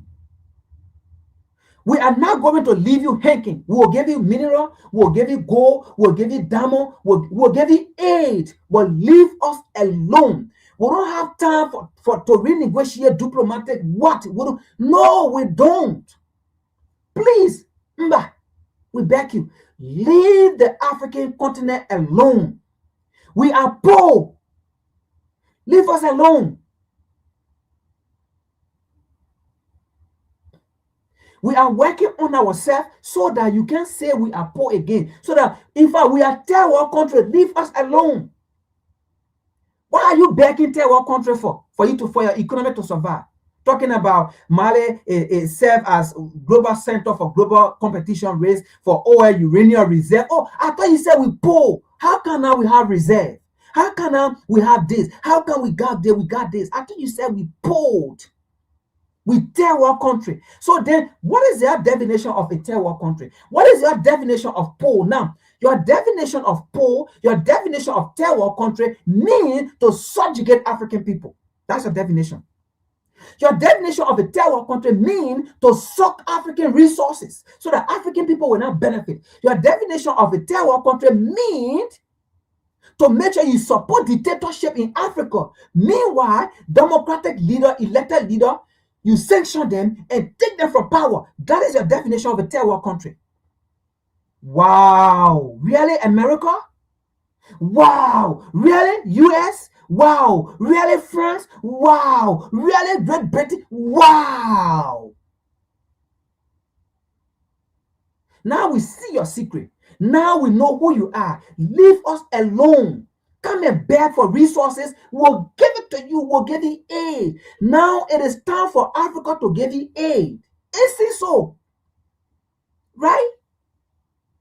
It is time for Africa to give you aid. No one is denying that. And no one is saying that I'm going to give you aid. No one denying that. We'll give it to you. But leave us alone because all your propaganda now working no more. We don't have time for renewing table, renewing diplomatic tie, renewing this, renewing this. All those are BS. Because all the negotiation with you, Africa have never benefited. How can you be supporting terrorism activities on Africa? Hold on. Let me take this out here. We're going to come back to this article, right? Hold on here. We're going to come back to this article. Let me do this. We're going to come back to that article. Let me show something here. We're going to come back to that article. Let's see something here. You know, we want to tell the US, we are watching. We are watching. We've been watching you. Yeah? Yeah? We've been watching you.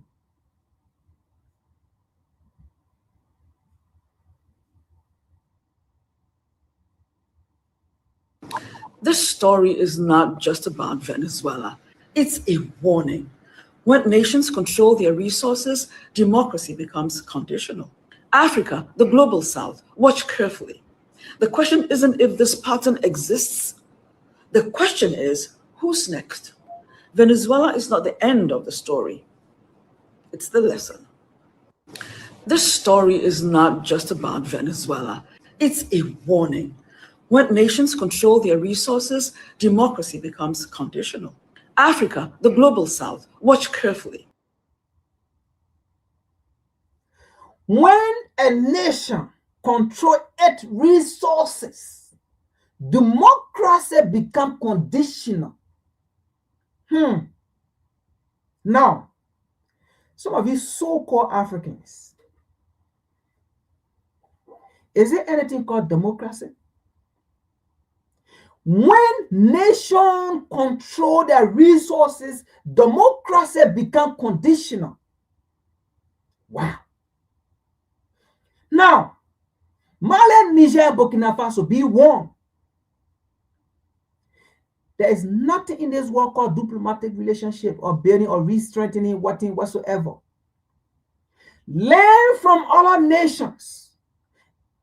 These people will come in. By the time you forget, boom! The next day, they be talking about burying you. They finish taking your nation.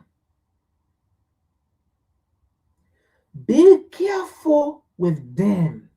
Their words are smooth and soft like butter, but war is in their heart. Sword is in their hands. Don't sleep. They did it to Gaddafi. They went smoothly. They went softly. As they used the same black man, Gaddafi said, oh, my brother is now the president of the US. Boom! Gaddafi turned over his nuclear weapon. Boom! Gaddafi went to sleep the next day. Psh. NATO went in along with the US. Helicopter were over Libya. They bombed, they dropped basically on Gaddafi, killed Gaddafi. Recently, his son, Safar al-Aslam Gaddafi, he's been assassinated. I think he was buried yesterday or he's been buried today. His son came talking about, he wanted, listen to this. See what, the last time we've been saying this, Barack Obama is the president, no, the governor of Libya, because Libya is part of the United States. So the United States have 51 states now. So Libya is the 51, and Barack Obama is the governor, and Hillary Clinton is the Secretary of State for Libya. Because the democracy they said were given to Libya, in fact, Libya has surpassed democracy. Listen to this. See this, what they did in Libya. See the reason why they were in Libya. Don't trust these people. Don't. We don't trust you, America. Sorry to say it, but it's the truth. We don't trust you. Huh. Because you never stick to your word. You never stick to your word, America.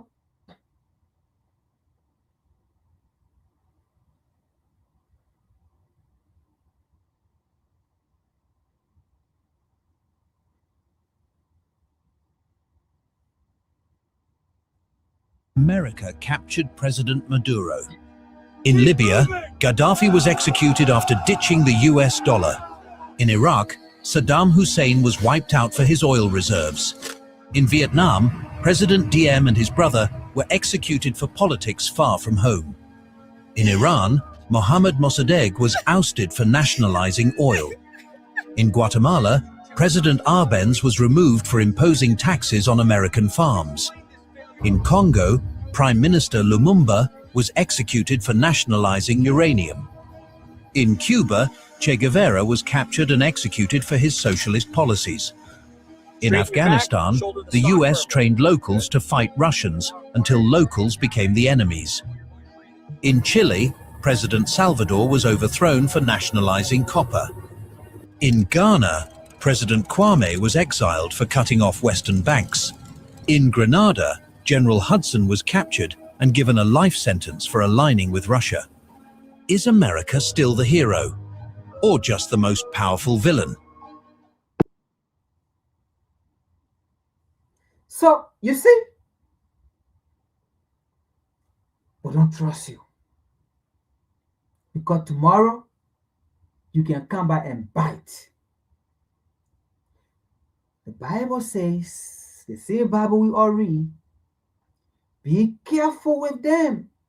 Their words are smooth and soft like butter, but war is in their heart. Be careful with them. Their words are smooth and soft like butter, but sword is in their hands. The moment you forget, you turn your back. Yeah. You be gone. They did it to Libya recently. In our own eyes, we saw it. After Barack Obama went in, he talked smoothly. He moved smoothly. Gaddafi said, oh, my black brother is now the president of the US. Now, what Hillary Clinton said, we have been beyond Gaddafi for 30 years and we can't get him. And we use his brother, the black man. And you know how it is. That's history, right? The black man always used to go against black men, to fight black men. So Barack Obama went in and Gaddafi fought for Barack Obama. The moment Barack Obama turned his nuclear weapon over, boom, NATO went in. They bombed Libya. They funded the Arab Spring, another terrorist group. They killed Gaddafi. They destroyed Libya. They seized the Libyan assets overseas, billions of dollars. They have it.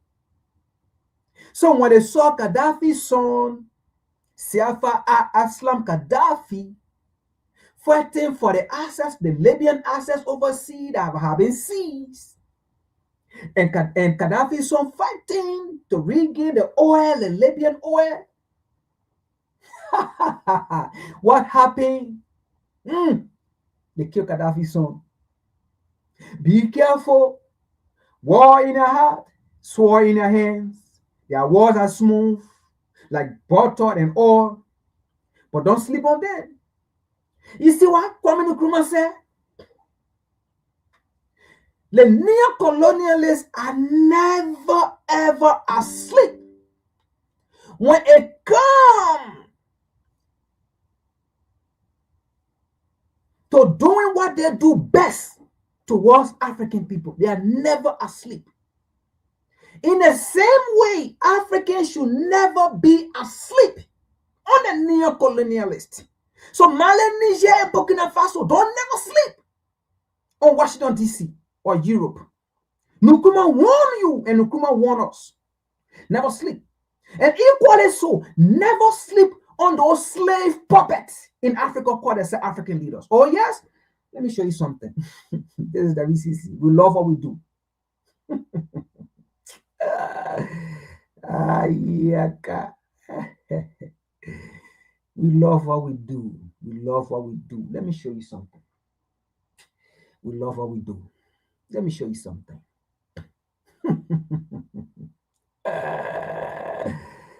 Ah, boy.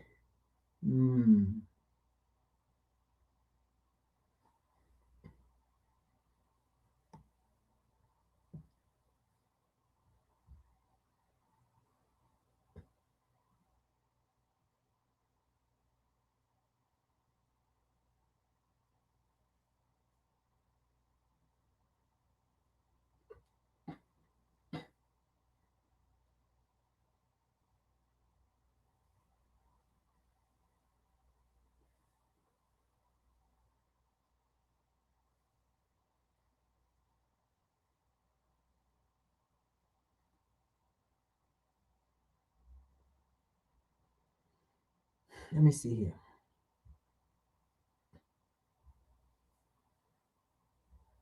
African dignity and African awareness. Please subscribe, like this video, share it, and leave your thoughts in the comments. Because today's report is not just information, it is clarification. The breaking news we are bringing back today did not happen yesterday, and it did not happen last week. It happened a few months ago. So why are we talking about it again now? That is the first important question, and the answer is simple. Because recent confessions and revelations have now confirmed what many Africans suspected, but could not clearly prove at the time. When you connect the events properly, everything begins to make sense. and Africa starts to understand why ECOWAS has been acting with panic, pressure, and anger. A few months ago, the continent was shaken when the new chairman of ECOWAS, who is also the president of Sierra Leone, Julius Maada Bio, made a very strong and shocking statement.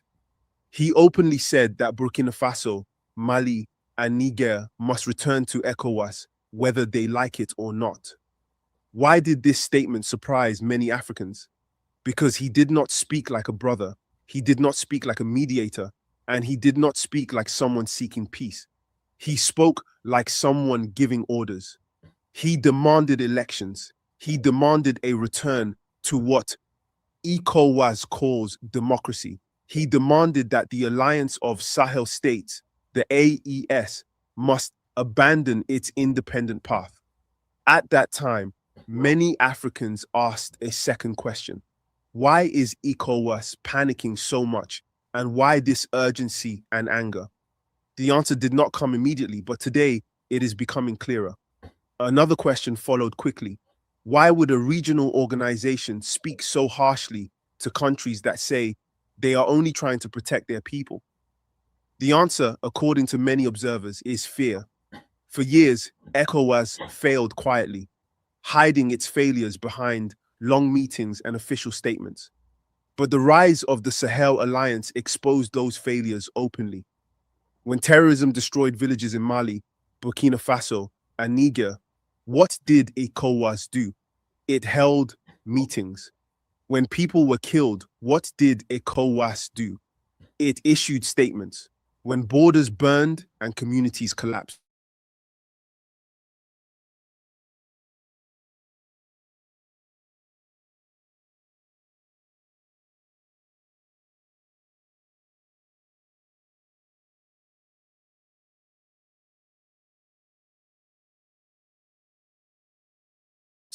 what did The worst freaking state to live in right now is Pennsylvania, and nobody's talking about talk about? Elections and democracy. This leads to another important question. Why Burkina Faso, Mali, and Niger leave ECOWAS? The answer is clear. They chose security before speeches.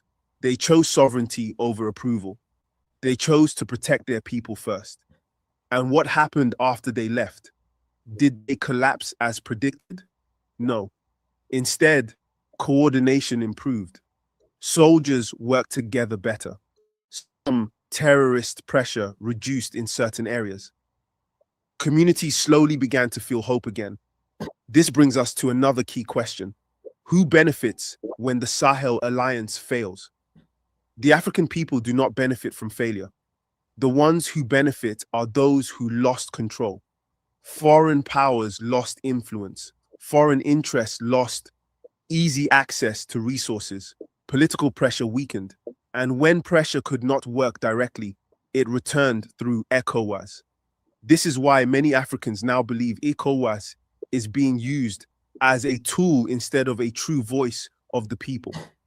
When Julius Maada Bio made his statement months ago, many people did not fully understand his urgency.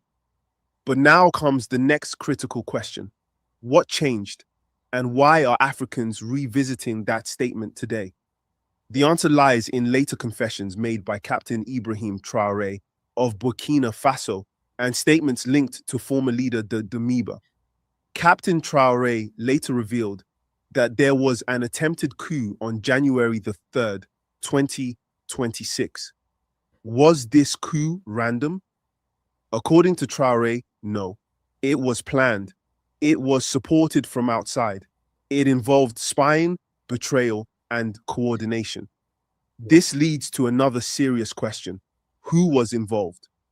According to later revelations and confessions attributed to Damiba, visits made by Julius Maada Bio to Burkina Faso some months earlier were not innocent visits. While Julius Maada Bio was in Burkina Faso, he publicly said he came to show concern for his brother, Ibrahim Traoré. He said he cared deeply about Burkina Faso and its people. He spoke softly and presented himself as a friend.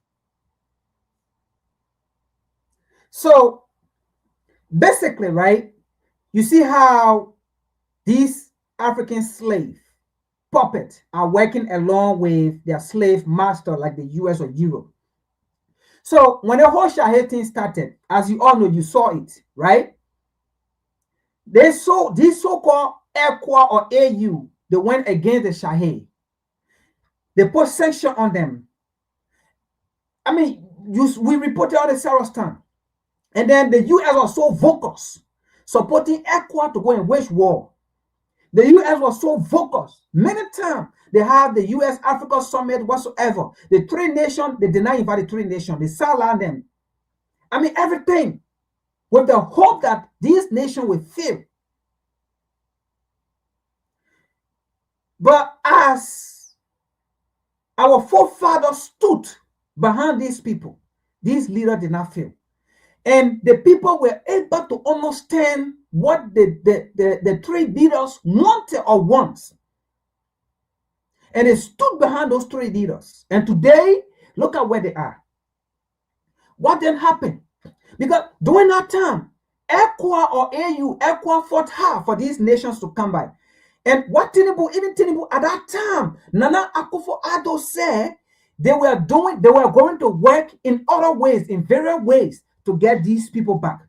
Tinubu said they was going to work after they had threatened these people to come back, and they said no. Then they start saying they will do other means to get these people back. It did not work.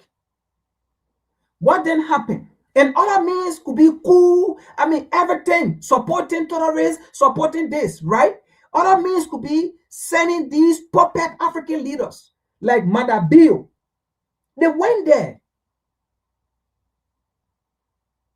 But you see,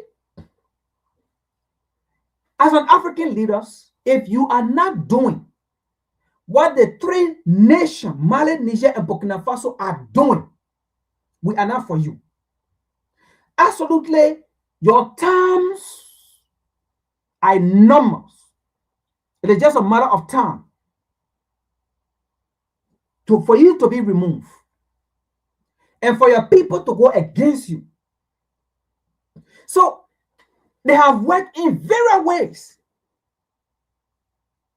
So Mother Bio, Ivory Coast, Alassane, and then Patrick, Talon, Benin, all these people, they are all kidnappers. They are all slaves working with the West to overthrow these leaders, to make sure these leaders fail. Not because these leaders are doing the wrong thing. The truth is, these leaders are doing the right thing, that those African leaders who are against these leaders are not doing anything, but want to be slaves in their own continent or on their own continent. So they will go in acting like friends, but get intelligence. Let's watch a video and see here. I don't want to take much. I have taken much, but let's continue. But according to Damiba's confession, these words were lies. So why did Julius Maada Bio? So just to clarify that, right, the member, right, was the first military guy, along with Abraham Traoré, that removed the president of Burkina Faso that was backed by Europe and Washington, D.C. Because that president was doing a dirty deed for Washington, D.C. and Europe while going against its own people, right? So the member, and so first of all, Abraham Traoré, it was never in the mind of Abraham Traoré to leave Burkina Faso. Abraham Traoré just wanted to be a military man, and that's why he always says, I'm a military man. Okay? But when the member got in power, after they removed the so-called puppet, the member got in power, the member began to do the same thing. Okay? The member began to do the same thing that the former president was doing, that they removed from power. Abraham Traoré then said, no, this was the same thing we removed the former president.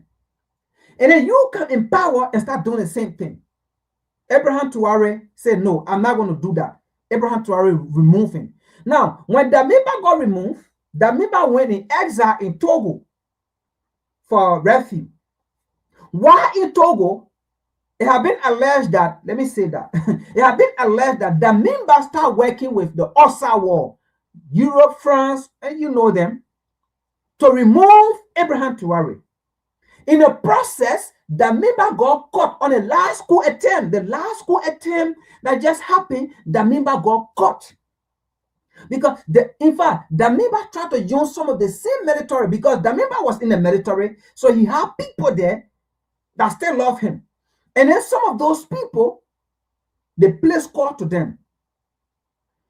And then those people were the ones to assassinate Abraham Traore. Those people got caught.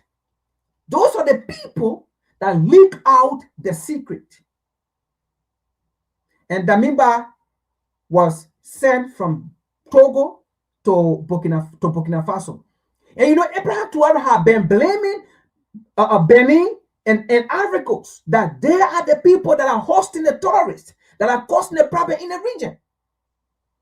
So now, Damiba went right to face trial. Now, while Damiba facing trial, Damiba began to name all the nations, the other nations that were part of that thing. And you know who are they now. So now Damiba started begging Abraham Traore to spare his life, not to kill him. You see? All these puppet African leaders, most of them, Damiba called them. Damiba called them that they were all part. They were communicating with them. You see that?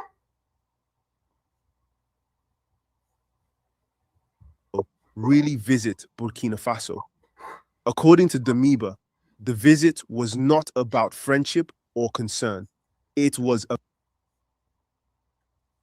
So this was Mother Bill versus to Burkina Faso at that time. So now Damiba is saying, Damiba confessed and named all of them, all the African leaders that partook in the West, Washington DC, all of them. Damiba confessed. Now Damiba told Abraham Traore, when Mother Bill came to you, it was not diplomatic. Come on, look. It is sad, man. It is sad. About spying. He claimed that Julius Maada Bio came to study the defense and security system of Burkina Faso. He wanted to understand how the military was organized, how the government of Ibrahim Traore functioned, and how strategies could later be formed to strike. This raises another powerful question. If this confession is true, what does it mean for ECOWAS and its actions? It means that the pressure from ECOWAS was never only about democracy. It was about control. It was about weakening the Sahel leaders. It was about creating instability so that the world could later say these leaders have failed. So why are we confirming this story now? Because the confession connects perfectly with the earlier ECOWAS threats. It confirms that the anger was not random. It confirms that the demands were not neutral. It confirms that something bigger was being planned behind the scenes. But did the plan succeed? No, coup fail. The answer is loyalty and awareness. The army remained loyal. The people stood firmly with their leaders. And slowly, the truth began to come out. This leads to another question.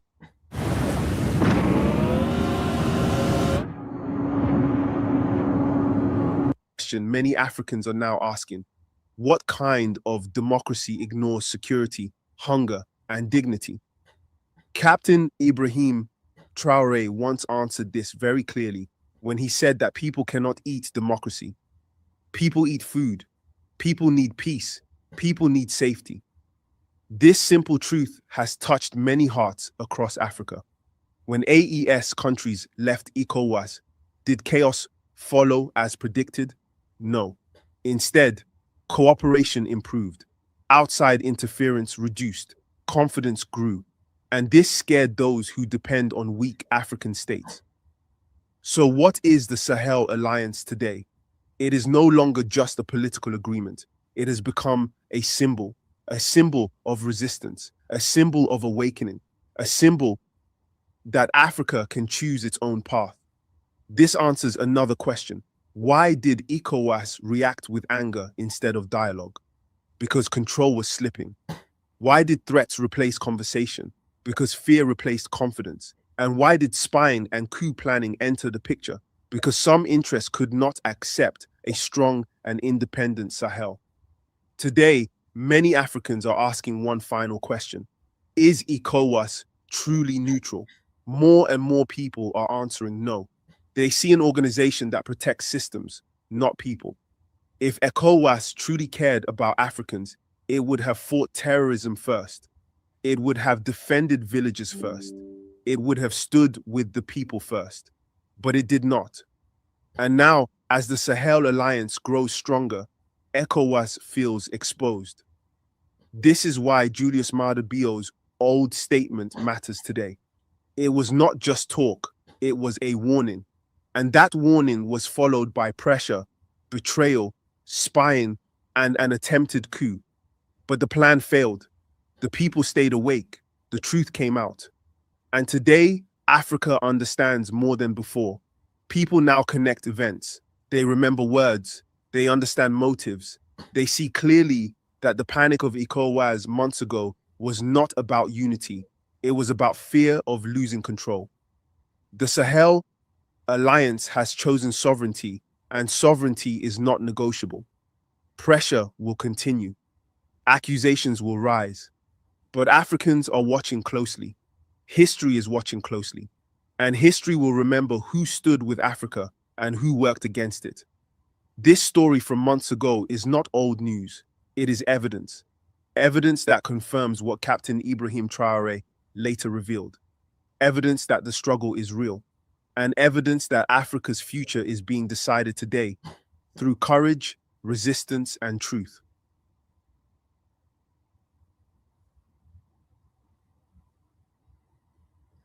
Let's see another one here.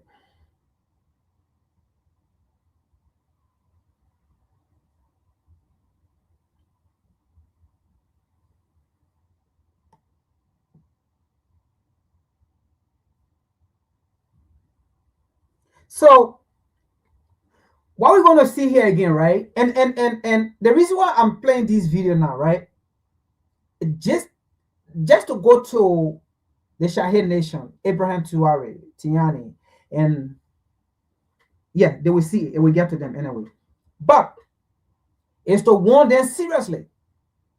With all those Westerners coming with diplomatic talks, all those things, all bullshit. It's BS. Don't listen to them.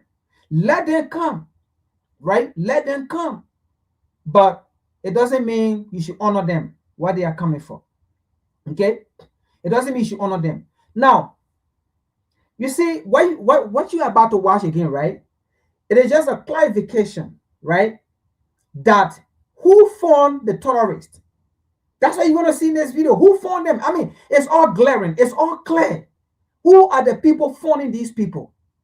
Why would you want to work with people who are forming terrorists? I mean, who are forming these things against us? That's the thing about for us. Why would the US still be going to Africa like they want to strengthen a relationship, they want to do this, when people, I mean, yeah. When you are the one doing all these migo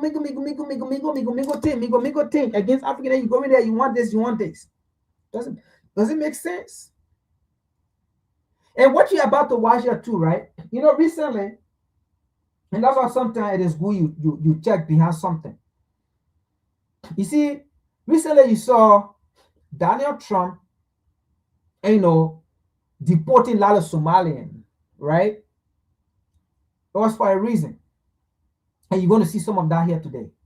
You see, the U.S. work with Israel.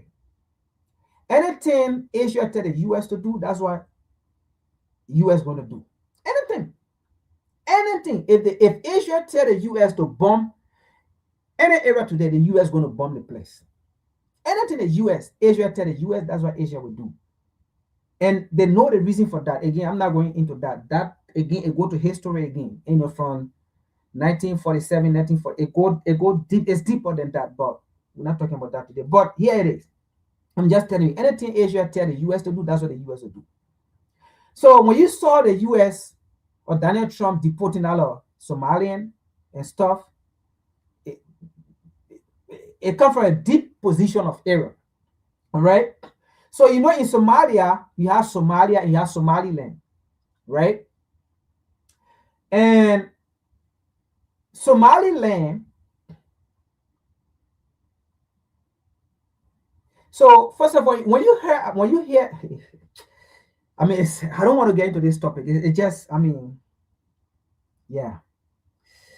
All right. When you hear about the Horn of Africa, oh my God. When you hear about the Horn of Africa, that's that region. That's Somalia, the Horn of Africa, all right? So the Africa map is somehow, and then you go and you see the little horn down. That area there is a strategic place, all right? And that's Somaliland there, right? So, divide and conquer. Asia won for Somalia, right, to grant sovereignty to Somaliland. Because Asia, that's why you see Asia was the first to congratulate Somaliland about independence and all of those things, blah, blah, blah, blah, blah. Not because they love Somaliland, although not because they love them.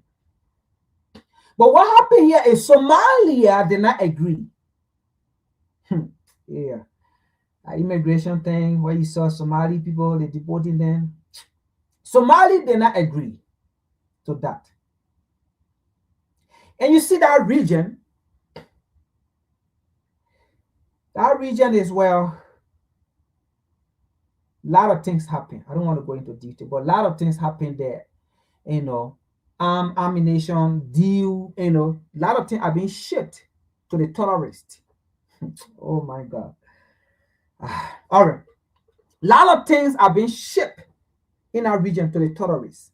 You see what happened today? Oh my God. Okay. A lot of things have been shipped on that area, right? To the terrorists in our region and coming all the way to West Africa. All right?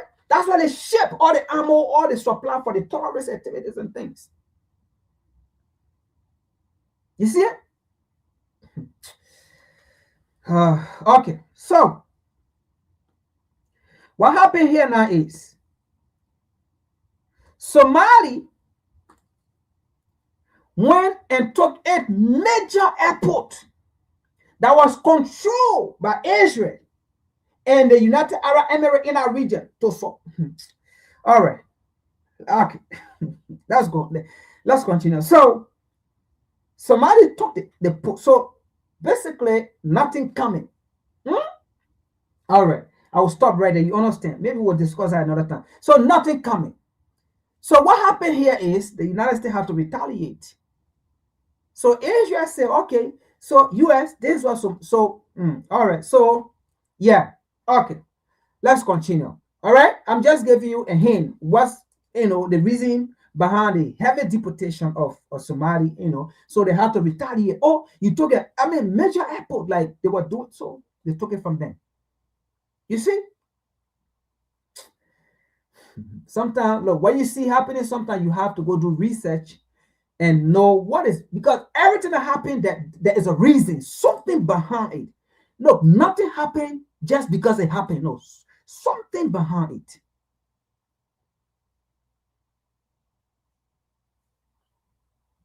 Really? It causes mass outrage in the United States. Boy, has it. Israel claims money going to terrorism. Israel claims Qatar is behind it. Israel built military site in Somaliland. So you see how they're all working together? So we've all heard about the Somali daycare scandal that's happening in Minneapolis, Minnesota. That's happening in Minnesota. Right now, I'm going to show you this, and I'm going to tell you how this ties into that scandal. You ready? So it's a big scandal, billions of dollars being funneled to Somali daycares and all, and billions, right? And all of a sudden we're just hearing about it now. What? Well, guess what? Let's remember this. So I came back to see him a few weeks later. So this is right after 9/11. This is General Wesley Clark talking to people at the Pentagon right after 9/11. And guess what they told him? And by that time we were bombing in Afghanistan. I said, are we still going to war with Iraq? And he said, oh, it's worse than that. He said, he reached over on his desk, he picked up a piece of paper. He said, I just got this down from upstairs, meaning the Secretary of Defense's office today. And he said, this is a memo that describes how we're going to take out 7 countries in 5 years, starting with Iraq and then Syria, Lebanon, Libya, Somalia, Sudan, and finishing off Iraq. So now you wonder why there's a war in Sudan, right? It's not by coincidence. Look, all those wars you see around, it's not by coincidence. Now, you see what happened in Sudan. Now you know who are the people sponsoring it. Right? So, like I said, Somalia, their major port, where a lot of things have been shipped. Ammunition thing. I mean, look, it's deeper, man. Look. Africa, look, Africa, that's why the AU is useless, disgraceful organization on the African continent and doing nothing. So Somalia took their port and said, no, you're not shipping anything here again. You're not breaking nothing. Like, it's enough. People are dying in Sudan. You getting the point? So now you see the war in Sudan.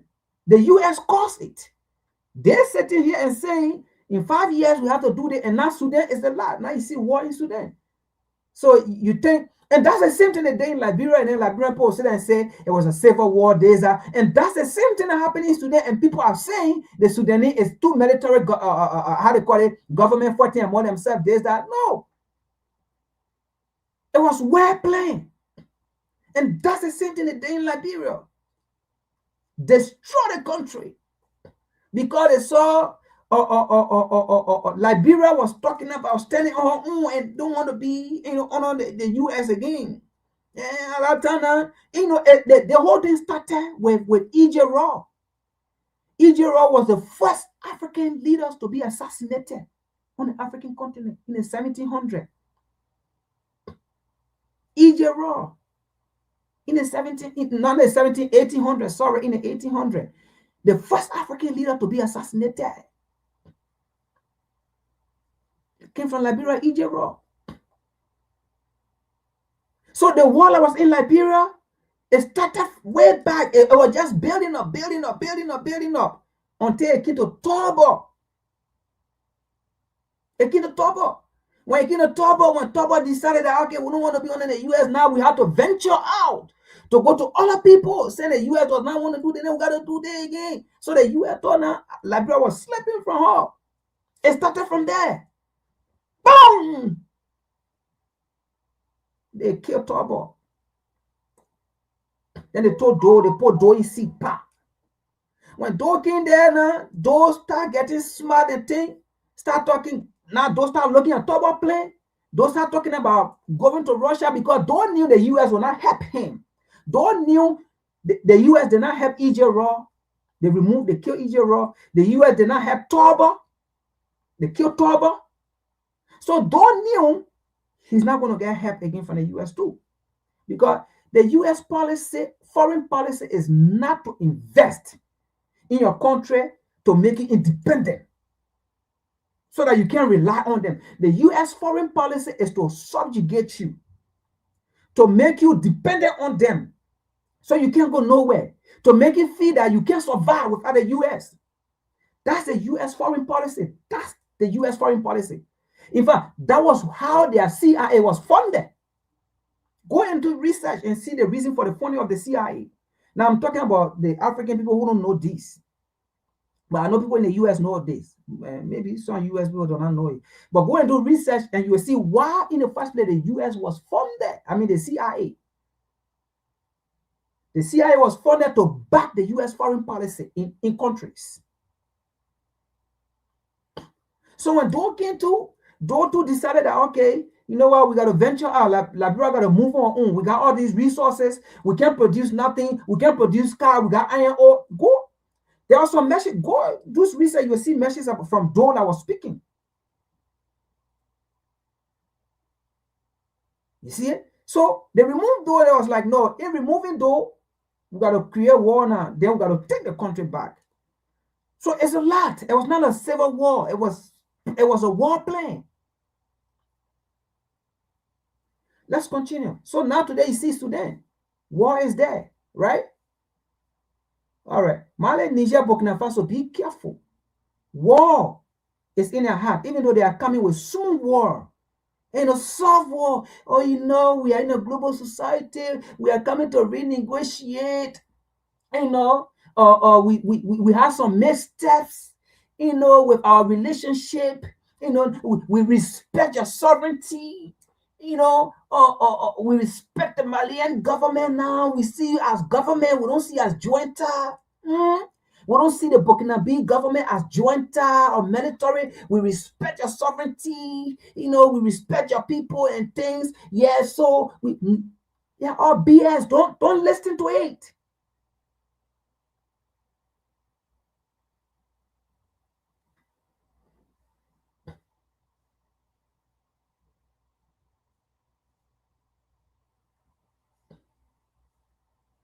Iran. He said Somalia. What? What? Somalia? Why would we be going into Somalia? What the heck is that about? Okay, so here's a guy. This is Madi Shoshani, and he's the host of TBN Israel. And here's what he's going to tell you that you don't know about the Somali daycare scam. Here we go. How is the Israeli Mossad related to the recent corruption that was discovered in Minnesota? You're not going to believe it, but there actually is a substantial connection, and it runs through the Israeli Prime Minister office. I'll start from the end. Israel just established relationships with Somaliland, which is not Somalia. But the backstory to the whole Minnesota corruption story is that much of those funds, and again, I think the initial number that came out is about $9 billion. Again, this is crazy. American taxpayer money of, let's say, $15 billion that they imagine were stolen or misdiverted from public funds. About $9 billion of those were sent back to support terrorism, or what they would call the Muslim Brotherhood actions, and this is tied into Qatar. And Israel, of course, was behind the scenes, and I know people love these conspiracies, in leaking some of the information that is responsible or related to the funding of terrorism using that exact money. So the fact that Israeli Prime Minister Netanyahu has a phone call and recognizes Somaliland is tied into Qatar being a supporter of the Muslim Brotherhood, tied into the Somali funds that were stolen in Minnesota funding terrorism in the Middle East. So you heard that. People funding terrorists around all these places. Let's continue. Let's continue. Now we already know who fund terrorists. All right, so it's not an old. That is a story that came out right now. It really blows my mind how global terrorism works, but it's such an amazing thing that it was uncovered, and I'm sure there's more news to come on this topic.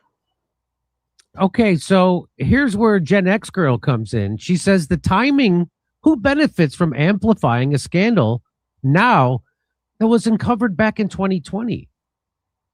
Because it was. Isn't that weird?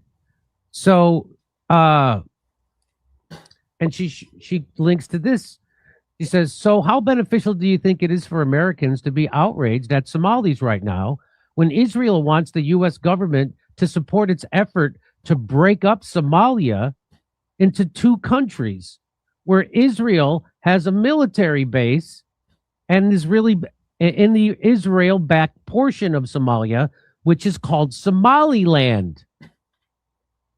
Wait, what? Yeah. So there's a big idea that they want to send the Palestinians to Somalia, but not the Somalia, but the Somaliland, which, by the way, they've been talking about Somaliland. Who has the Zionist for 80 years. This is not a new thing. So here, notice how quiet suddenly it got about that huge Epstein drop that's getting dipped wholesale into a vat of black ink as we speak. Gen X, 100%. So they're about to pull out more distractions than a magician at a child's birthday party. So Israel says Mossad was behind the Somali fraud story. Really? It causes mass outrage in the United States. Boy, has it. Built advanced military facilities in Somalia? No, in Somaliland. Satellite images reveal that Israel built an advanced military facility at the Berbera Airport in Somaliland. The United Arab Emirates has developed a strong military presence at this airport since 2017. So you see how they're all working together? Just like ISIS and Al-Qaeda is working with the Mossad, Israel, and the CIA. Just like Benjamin Netanyahu begged Qatar to fund Hamas. Do you see how they're all working together? They have military bases in the same Somaliland, Qatar, and Israel? What? So do you see this game that's happening now? I hope you do. Elastian says, if you said this before, you'd have been called anti-Semitic conspiracy theorist. Israel media, Mossad has been involved in paving the way for breakaway Somaliland for years. Behind Israel's recognition of Somaliland, years of quiet Mossad involvement. Israel becomes the first. Anyway, I'm going to forward a little bit, but now you see, right? The reason why Somalia, this whole immigration, so it's a retaliation. It is a retaliation, right? To make the Somalian people angry with the authority in our region or in Somalia. So you see the reason behind it.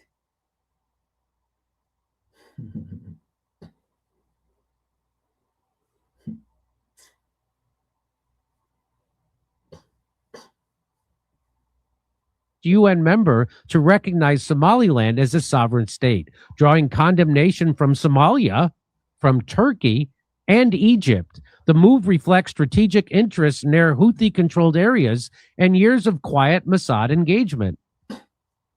Really? No kidding. And by the way, when Israel recognizes you, how they are recognizing Somaliland, when they recognize you, it's kind of like when a mountain lion sees you. It just means that they're coming for you next. That's what that means. So here, Mark Dubowitz says, for those mocking why Israel would engage Somaliland, look at the map. Somaliland sits on the Gulf of Aden, next to the Bab el-Mandeb, a choke point for global trade and energy. Across the water are Iran-backed Houthis firing on Israel and shipping. Somaliland offers stability. It offers ports, intelligence access, and a non-Iranian platform on the Red Sea. Similar reasons why the U.S. has a military base. So you see right there, right? So now that's the home of Africa right there.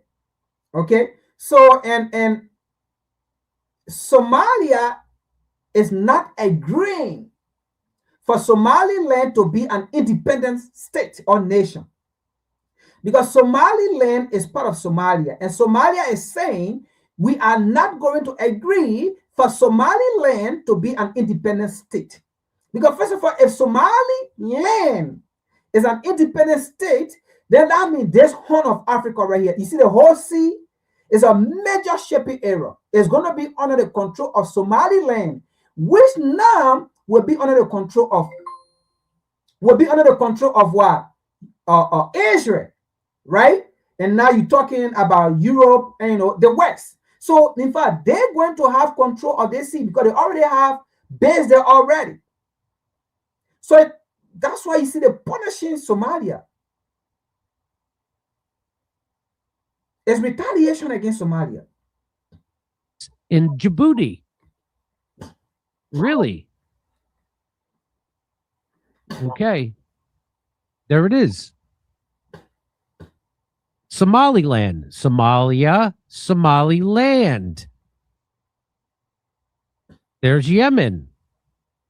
Those are the people who were bombing Israeli boats because Israel's committing a genocide against the Palestinians. So the people in Yemen, the Houthis in Yemen, are doing what the rest of the world should be doing, sanctioning.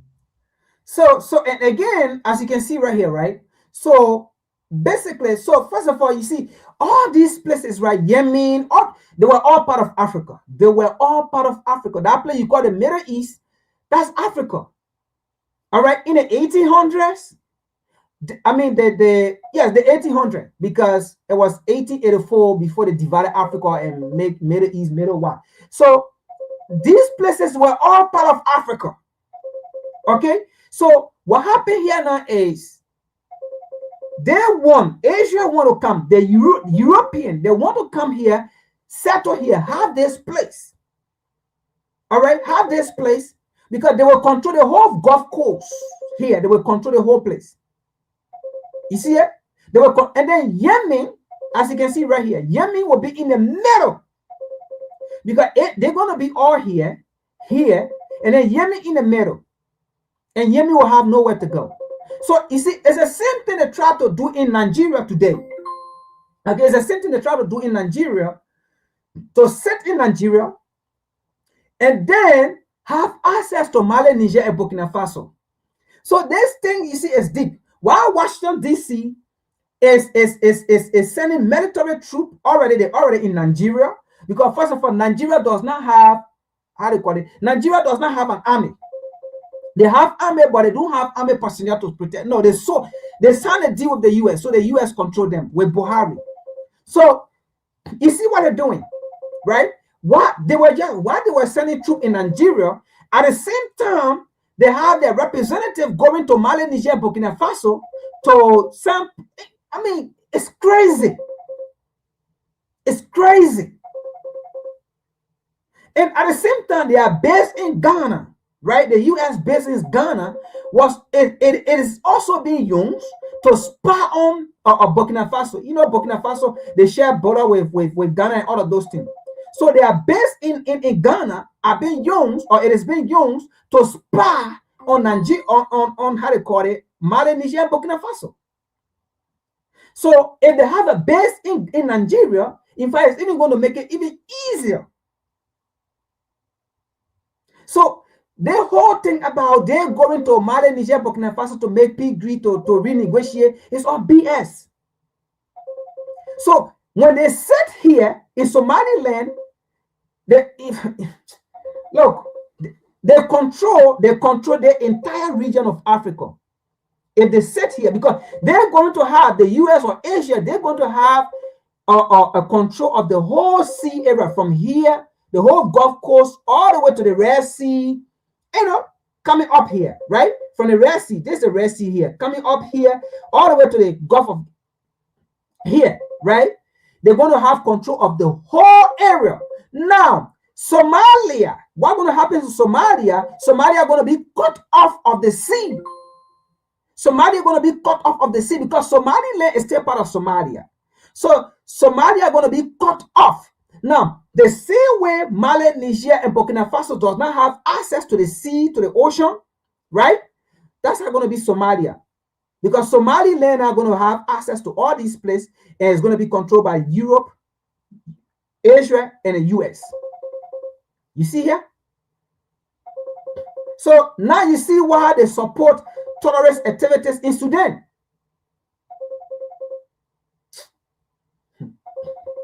Is Israel over a genocide it's committing? But they're not. Of course they're not. Of course they're not. So there it is. 60,000 to 70,000 square miles there for this purpose. This territory is inhabited by a small agricultural population who are not likely to raise great difficulties.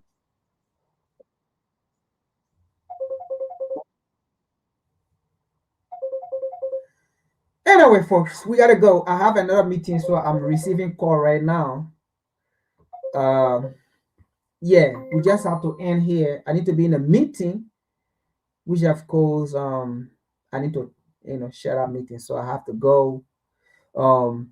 Unfortunately, we just have to stop here. But anyway, you got a point, right? So I will see you all tomorrow. No, tomorrow, not tomorrow, because Nkima is not here. So I will see you all next Saturday or Sunday, for another episode. Peace. The white power structure, because that's all we have in America. And the